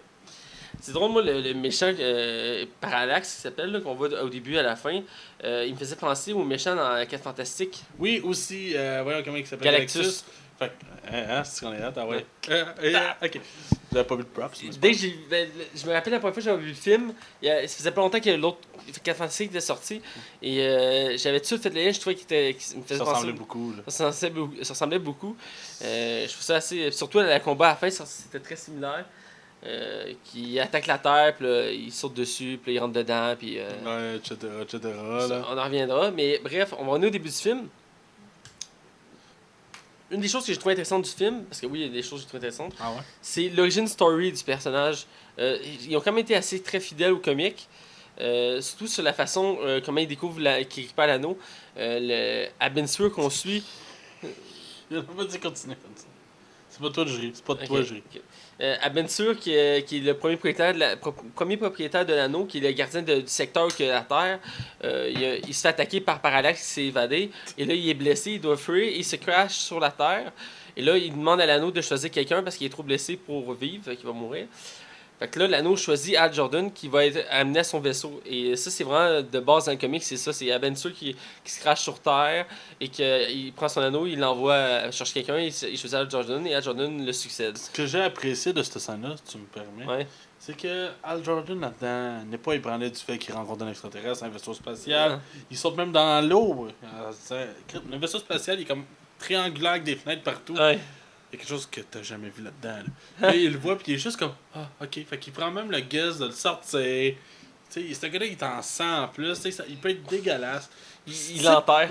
Il l'enterre en plus, mais il panique pas en tout. Puis là, il le touche, là, puis il est comme, ah, non, tu vas t'en sortir. L'autre, il parle, non, tu vas t'en sortir. Puis la première chose qu'il fait, c'est, j'appelle pas le 911. J'appelle pas l'urgence. Il appelle son chum. Puis en appelant son chum s'en vient le rejoindre. Ouais. Il est assis, puis il l'attend, puis pendant ce temps-là, il n'a pas profité pour l'enterrer. Mais ça tombe bien, hein, parce qu'après ça, l'armée arrive au moment que son chum arrive. Fait que, tu sais, comment je pourrais dire, l'armée aurait déjà remarqué qu'il y a quelque chose qui s'est crashé sur cette planète-là. Ouais. On l'aurait vu fait longtemps, là. Fait qu'il y a comme un espace de temps que tu te dis, ouais, ça marche pas, là. Puis même le moment qui arrive avec la boule verte cheap, là. Ah, man, tu sais, ça aurait pu être une bonne scène, ça, pour voir comme Hal Jordan qui est dans la boule, puis tu sais, le faire tomber de tout bord, de tout côté, tu sais, Colin, il est brassé dans la tête, il est juste comme, ah, il shake les bras dans les airs, puis. Ok. Ah, excuse-moi, j'ai vraiment de la misère avec ce film. Oui, non, J'ai acheté ça. T'as acheté ça. Je l'ai en DVD pour vrai, tu sais, je l'ai écouté sur le DVD. T'as-tu acheté la version longue, là, la Director Cut, là? C'est une bonne question, je pense que non. Ah, ok. Mon ami avait acheté la Director Cut, j'avais écouté, je pense que ça ajoutait comme 15 minutes ou 20 minutes au film, je suis plus sûr. Mais. T'as essayé de le voir au cinéma, toi? Il me semble de mémoire, non. Non, c'est ça, moi je l'ai acheté au HMV dans le temps. Puis, il était comme 5$, je fais tard. On paye. Ça, la première fois que j'ai vu, c'était à la TV. Genre TVA, là. Tu sais. Bref, Mais les TVA sont du genre à repasser les dangereux. les dangereux. Tu te rappelles-tu les dangereux avec Véronique Cloutier? Ah C'est oui! la balade, c'est la Ah balade. oui, Non, c'est ça, là. je me trompe de tout, je pense. Non, c'est pas cette tune-là, mais je sais que tu filmes. Je sais que tu avais Cloutier, puis il me semble que c'est Stéphane Stéphane Rousseau. Rousseau, voilà. Ah, c'était mauvais ça. En tout cas. Oh my god. Bref, j'arrête, vas-y. Ouais. Bref, on revient là-dessus. Je voulais qu'on parle du méchant, pas Parallax qu'on voit au début et à la fin, mais celui qui va être le scientifique choisi pour. Parce que, dans le fond, ce qui arrive dans le film, c'est que après que Al Jordan soit parti, il récupère le vaisseau des extraterrestres. Ouais. Et là, ils vont vouloir l'examiner. C'est là qu'il rentre en jeu le scientifique Hammond, Dr. Hammond, qui va être choisi parce qu'il est un des plus grands experts en biologie pour l'étudier. Et il va être choisi par Amanda Waller. Et c'est là le premier lien qu'on veut faire avec l'univers de. C'est ça la même actrice? Non, hein? Non. Mais elle se ressemble beaucoup pour vrai. Ouais, ça ressemble quand même, mais non, c'est une autre actrice. Puis c'est là qu'il y a le premier lien avec l'univers DC, Amanda Waller, qui est celle qui va être en charge, qui va gérer les Suicide Squad, qui va avoir plusieurs éléments comme ça. Et là, à la base, ce film-là, il était une porte ouverte à DC, et c'est un élément. Ici, elle passe comme scientifique qui engage Dr. Hammond, mais il reste que son personnage, pour ce qu'on en voit dans le film, a des similitudes. Et là, Dr. Hammond, cette scène-là est particulière, c'est la création du méchant. Il va examiner l'extraterrestre. Et en mettant ses doigts dans le trou, et qu'il y a une affaire jaune qui va le piquer, dans le fond. Là. Voilà, et qui va le piquer. Et là, il va être contaminé. Et c'est là que, à partir de ce moment-là, c'est là que ça dérape bien raide. Ouais, ça dérape avec le méchant. Outre le fait que sa personnalité va changer, mais aussi son apparence, il va venir laid. Vraiment il va laid. venir en chaise roulante à la fin avec le front défoncé. Ouais. Un vrai scientifique, là. C'est un scientifique en quelque part, lui. Ouais. Là. C'est un professeur, mais c'est un scientifique aussi, Ouais. là. Tu te fais piquer par quelque chose d'inconnu. Ta première réaction, c'est que tu te le cacher. Je te le demande. Ça, honnête avec moi. Non. Est-ce que ta première réaction va dire hey, écoutez les gars, il y a quelque chose qui se passe, je me suis piqué le doigt, faites de quoi, coupez-moi le doigt, faites de quoi, je vais peut-être mourir. Non. C'est scientifique, hein? Ouais. C'est scientifique. Mais il faut dire que la façon qu'il est introduit, on voit qu'il y a une histoire. Baboche. Ben, tu sais, je veux dire, son père, il trouve que c'est une déception. C'est vrai qu'il l'est, Il là. est amoureux de la copine l'ex de Al Jordan, mais elle le remarque pas. Tu sais, c'est. Fallait qu'en plus, ça soit ce gars-là qui ait des liens avec Al Jordan. Hein? Ouais. Ça avait pas le choix, ça pouvait pas être un simple inconnu. Non, tu sais, tout est lié. Tout est lié. Puis, ouais, cette scène-là, puis l'autre scène, quand on revient un peu plus loin dans cette même salle-là, il confond son père et il essaie de le sauver. C'est là, moi, que ça dérape. J'ai décidé d'aller sur cette scène-là. Ah oui, ok. Bon, ben écoute, quand il dit ouais, ben c'est moi qui t'ai envoyé là pour aller examiner l'extraterrestre, il fait ouais, mais t'avais des millions de scientifiques qui t'auraient pu demander qui ont travaillé toute leur vie. Il fait ouais, mais je préférais toi. Mais il donne pas de raison, là. Puis le scientifique, quelque part, il a raison, il dit ouais, mais t'aurais pu prendre du monde encore plus expérimenté que moi. Non, non, là, c'est ta chance, prends-la. Puis à quelque part, je trouve que le scientifique, il essaie de pas faire à Chris, j'ai une opportunité immense, je vais apprendre, tu sais. Cette scène a même pas raison d'être. Pour vrai, là, ça apporte absolument rien au film, à part le fait que le père va finir par mourir, là. Mais c'est pas ça le point, là. Je veux dire, cette scène-là, c'est du remplissage. Écoute, le film dure 2 heures. Il y a du remplissage partout. C'est juste pour nous éloigner un peu de Ryan Reynolds pour qu'on laisse un peu de place au méchant, tu sais. Ben, tu sais, il faut avoir un peu du méchant pour pouvoir s'en faire une idée de ses motivations, de comment il fonctionne. L'entraînement, toi, de Green Lantern, là, tu trouves cool? Ben, c'est une des aspects du film que je trouve intéressant. Son arrivée sur OA, la planète des Green Lanterns. Comment qu'elle s'appelle, la planète? OA. OA? Ouais, OA. J'avais compris OA, mais c'est OA. Ouais, c'est OA. Comment elle s'écrit? C'est-tu OA? O et un A. Ok, pas de OAH ou... Non, c'est juste 2 lettres. OHA? Non. OA? OA. Ok. C'est la planète des Green Lanterns. Chaque corps de lanterne a une planète. C'est une abréviation? Non, c'est le nom de la planète. Ok, continue. Nous, c'est Terre, eux, c'est OA. Ah, Ok? ok, j'ai fini, je m'excuse. Continue. Tu vas te sortir la liste des planètes. Tu vas voir que. Genre Star Wars ou DC, tu vas voir qu'il y a les noms des fois. Là. Ok. Quand il arrive là pour sa formation, parce qu'il m'a dit de se projeter là-bas, j'ai aimé l'aspect. C'est un des côtés du film que j'ai aimé, c'est l'aspect de la planète, l'aspect de l'origine, encore une fois, de Green Lantern, de la fidélité au comique. Ils ont pris le souci du détail de faire présenter la plupart des lanternes connues dans le décor. Quand on a une réunion au début, que tout le monde est réuni, on les voit. J'ai beaucoup aimé ce souci-là du détail. Aussi, les deux mentors qui vont le former. Un est joué par Geoffrey Rush et l'autre est joué par Michael Clark Duncan. les deux vont le former chacun son aspect. Et j'ai aimé leur présentation, parce qu'ils sont faits à l'ordinateur, mais ils sont quand même bien faits. Ouais, c'est pas les Ils se démarquent quand même du lourd par rapport aux effets spéciaux. Dans le film, comment ça s'appelle les autres qui sont assis comme sur des trônes en rond? J'ai oublié, c'est les anciens, je pense. Ouais, quelque chose comme ça. Ouais. La confrontation avec Ryan Reynolds là, était un peu absurde. Là. Quand ils les confondent. Tu sais, il va les confronter maintenant Ouais. avec Mark. Ben, c'est Sinestro qui est là, puis Sinestro. il leur parle, puis il dit là, on va utiliser l'anneau. Puis il Le arrive, gars, ça fait des mois qu'il se bat, tu sais, à les convaincre. Lui, c'est one shot, hein. T'as-tu remarqué? Ouais, one shot. Ça, c'est parce qu'il est beau. Ah, c'est Ryan Reynolds. Mais bref, j'ai aimé l'aspect. Dès qu'on a vu les premières fois qu'il sert de la bague, j'ai beaucoup aimé ça. Voir qu'il crée des plateformes, tout ça, j'ai été surpris de comment il avait fait ça. Ben, c'est comme la première fois qu'il se bat dans la rue. Ouais, la première fois qu'il se bat dans la rue. C'est la seule fois que il se bat dans la rue, mais la première fois qu'il a la bague, puis il se met le doigt, puis il va juste, je pense, c'est une roche, je pense, dans le pick-up qu'il veut lancer. Ouais. Puis il donne un coup de poing géant, là, c'est trois, là. Ça, c'était pas pire. Ouais. Ok, est-ce que tu me permets d'aller à la fin? Je sais pas parce que je vais finir la critique tout de suite, mais j'ai ma question que je veux te poser. Ok, vas-y. Il y a quelque chose qui marche pas. Ben, en tout cas, j'ai pas compris. À la fin, quand Green Lantern se bat avec. Comment il s'appelle Parallax. Parallax, merci. Parce qu'il y a des astinons à coucher dehors. C'est ça, il se bat avec Parallax. Puis, écoute, Al Jordan a la brillante idée de l'amener dans le soleil. Même si lui, il est très proche pour un être humain, mais en tout cas. Son pas costume ça, en le siégea, il le protège. Ouais, c'est ça, il y a des excuses. Là. Les excuses, Mais où que je comprends pas, pour l'achever, il se met deux jets. Il se fait une ceinture. Puis là, les jets s'orientent en arrière de lui. Puis la créature est comme face au soleil. Là, j'essaie d'être clair, là. Puis il se concentre, puis il force. Puis là, je suis comme, pourquoi tu forces? Tu forces sur quoi, là? Parce qu'il force contre la gravité. Ouais, non, parce qu'il n'y a aucune. Il n'y a pas de gravité dans l'espace, là, Non, mais le soleil l'attire vers lui. Ouais, c'est ça? Ok, c'est pour ça que la pépite, elle y va. Mais non, il sac un coup de poing à la fin pour qu'elle Mais s'en aille. elle commence à être attirée parce qu'elle commence à se faire absorber par le feu. Mais elle force elle aussi pour rester s'en aller. Ok, c'est ça. Ben écoute, je suis pas contre ça, là, parce que j'étais pas sûr d'avoir bien compris. C'est ça ton.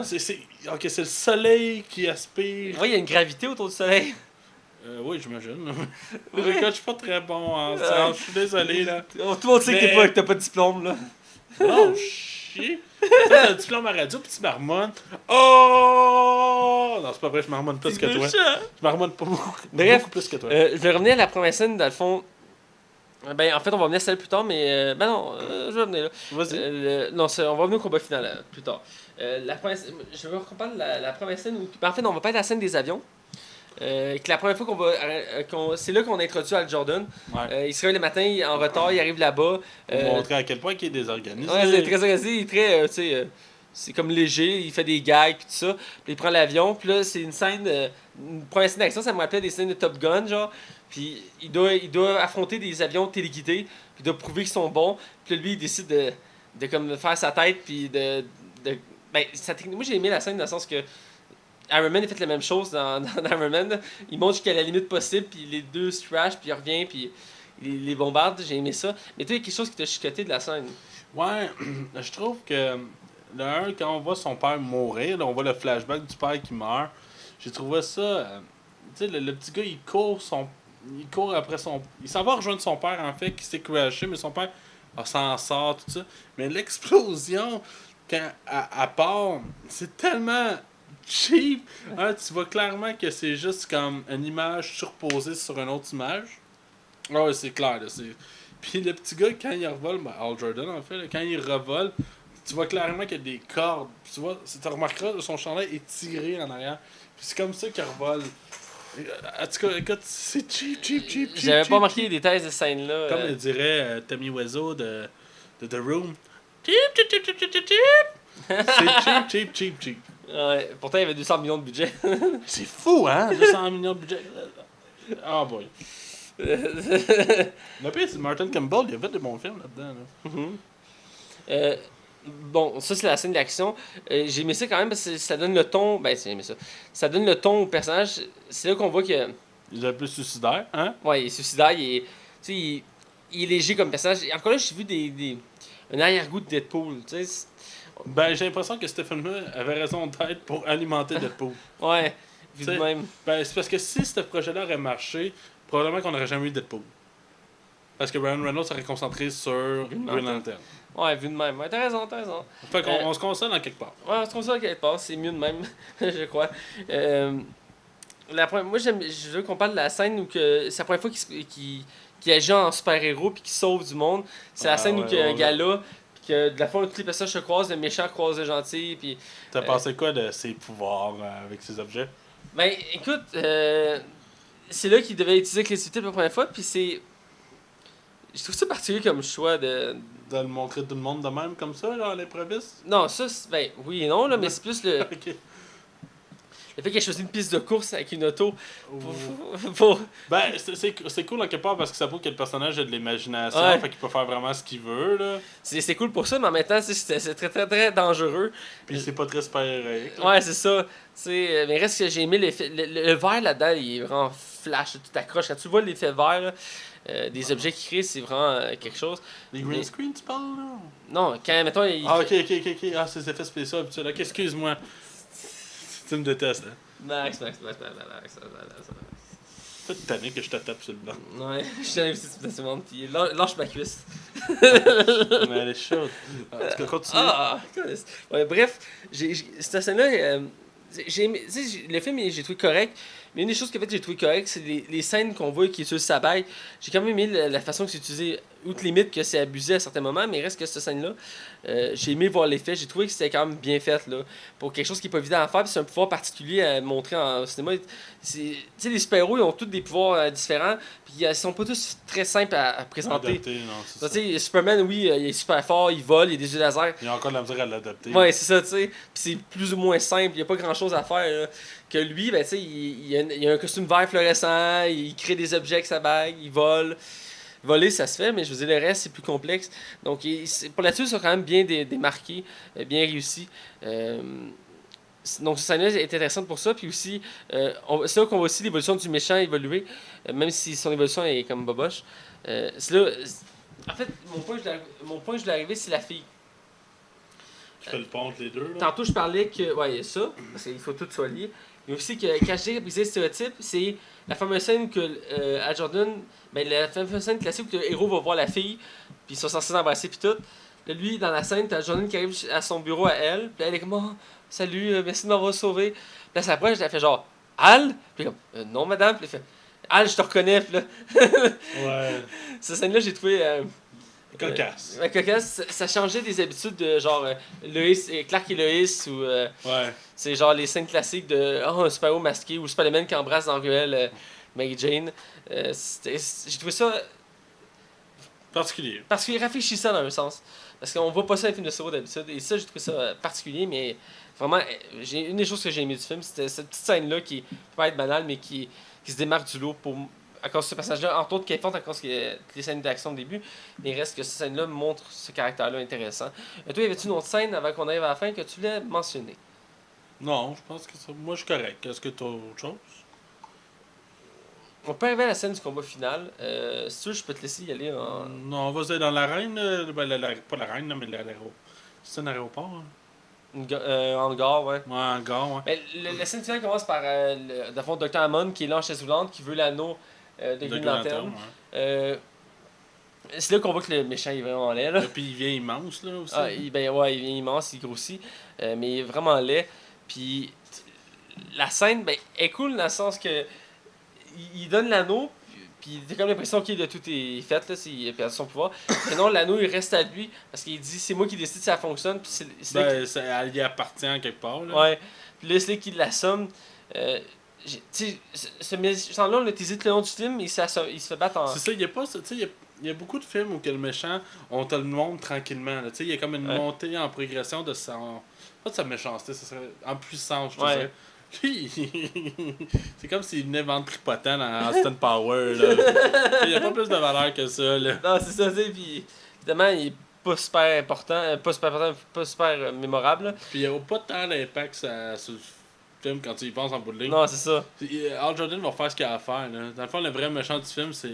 Parallax. Parallax. Hey, non, lui. Voyons! Pas capable de le retenir. C'est quoi le méchant dans Man of Steel? Zod. C'est bon, t'es capable de le retenir celle-là? Ah ouais, il est plus facile, c'est 3 lettres. L'autre, Parallax. Parallax, quand Parallax. On dirait digne de film. Digne de Astérix. Ah, c'est proche de ça, en joke, là, mais... donc là, c'est la scène, la scène finale, elle ressemble beaucoup au combat final en 4 Fantastiques sur feu d'argent. Ouais, c'est vrai qu'on c'est une bonne C'est comparaison. très similaire, le héros fonce dans le tourbillon, puis ben, lui, à la place de tourbillon, c'est une espèce de fumée... C'est un tourbillon avec 4 Fantastiques, je me rappelle même plus. Oui, c'est une espèce de maelstrom qui arrive sur la Terre comme ça. Ouais, bah c'est genre un gros nuage. Dans le Ouais, fond. mais tu sais, techniquement, c'est censé être un humanoïde, là, Galactus, Ouais. là, mais c'est un Ouais, détail. en même temps, je me demande qu'il a fait. Lui, il est juste fucking huge. Ben, c'est juste qu'il arrive genre... Ouais. C'est comme ça qu'il fait, il arrive sur Terre... Il est pas trop gros pour terre, en principe.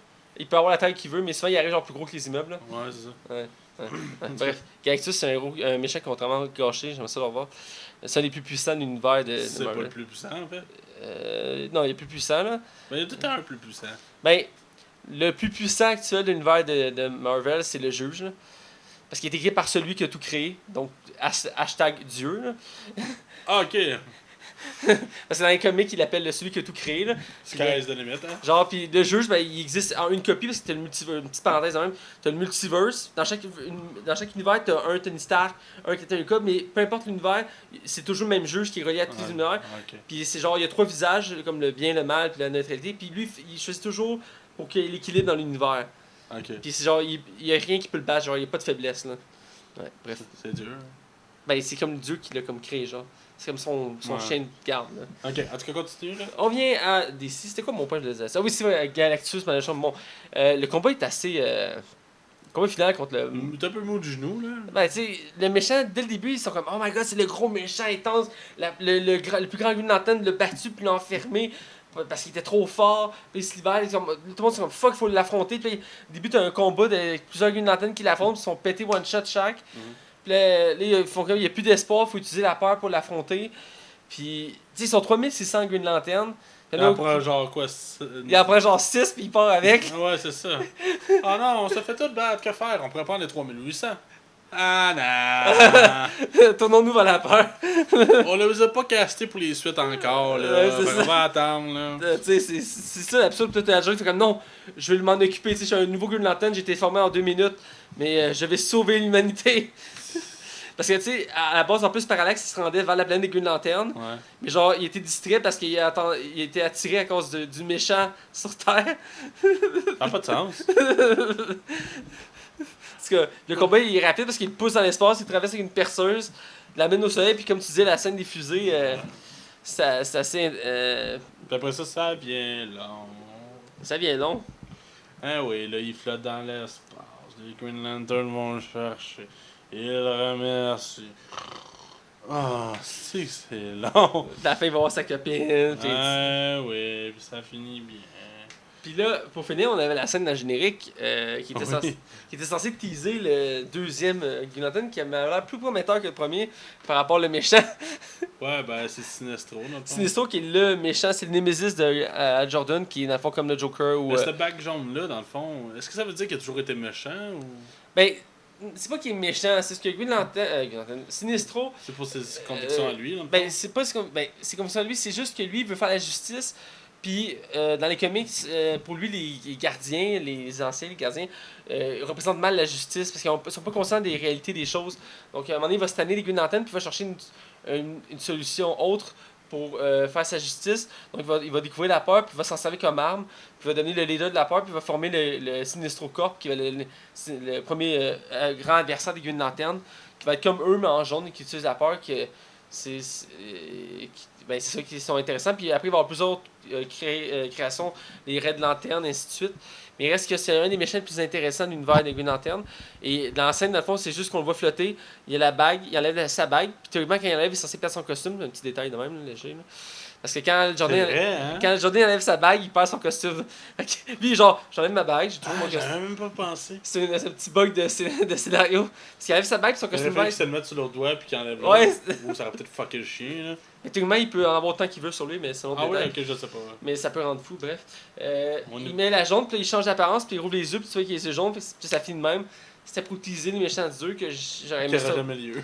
Ben, qui sait, dans le prochain Green Lantern qu'ils veulent faire en 2020, Ouais, mais je veux dire, mais ça aurait jamais lieu dans Ouais. l'univers qu'il avait voulu établir. puis Ouais. il y a de fortes chances que ce soit pas Al Jordan qui soit le Green Lantern qu'on va voir, parce qu'ils veulent nous faire oublier.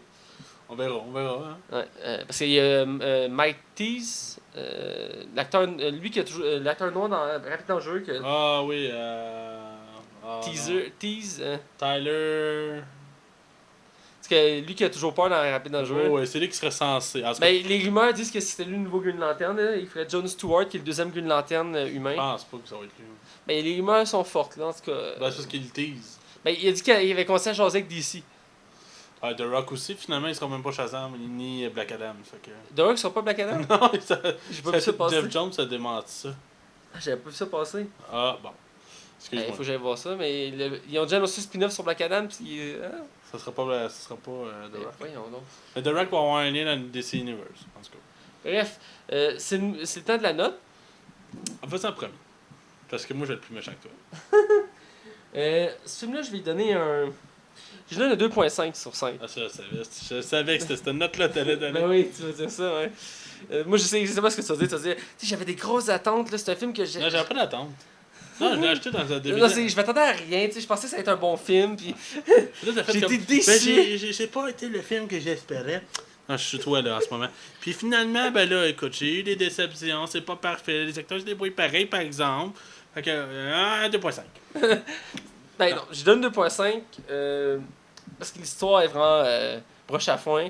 Je donne 2.5 aussi parce que j'aurais pu donner plus bas, mais je donne 2.5 parce que j'ai aimé le côté fidèle au comique, le côté esthétisme, la représentation de ses pouvoirs.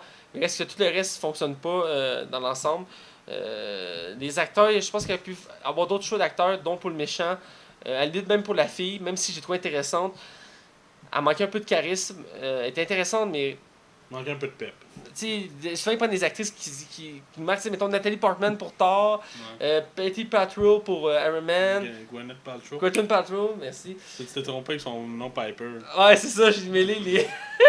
J'ai mêlé les noms, mais ils prennent peut-être des grosses actrices, tu sais, qui nous marquent. Ouais. Mais ici, je sais pas, cette actrice-là, tu sais, je me souviens pas dans bien des choses, pas dans grand-chose.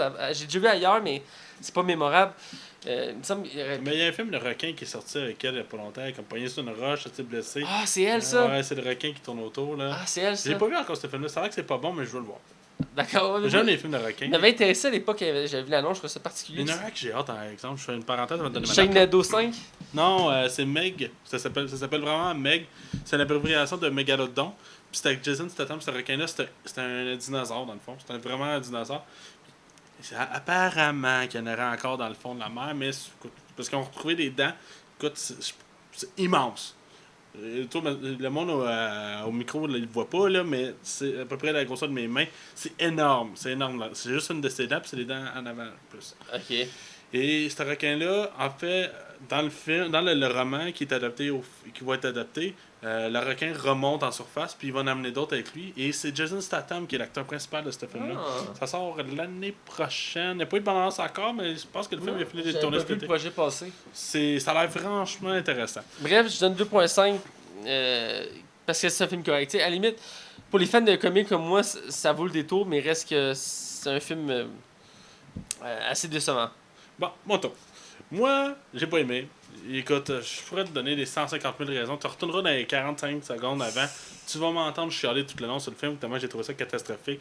Je suis désolé. Si vous avez aimé ce film-là, crevez-vous les yeux. Écoute, c'est épouvantable. C'est épouvantable. Et pour vrai, je donne un 1.5 sur 5.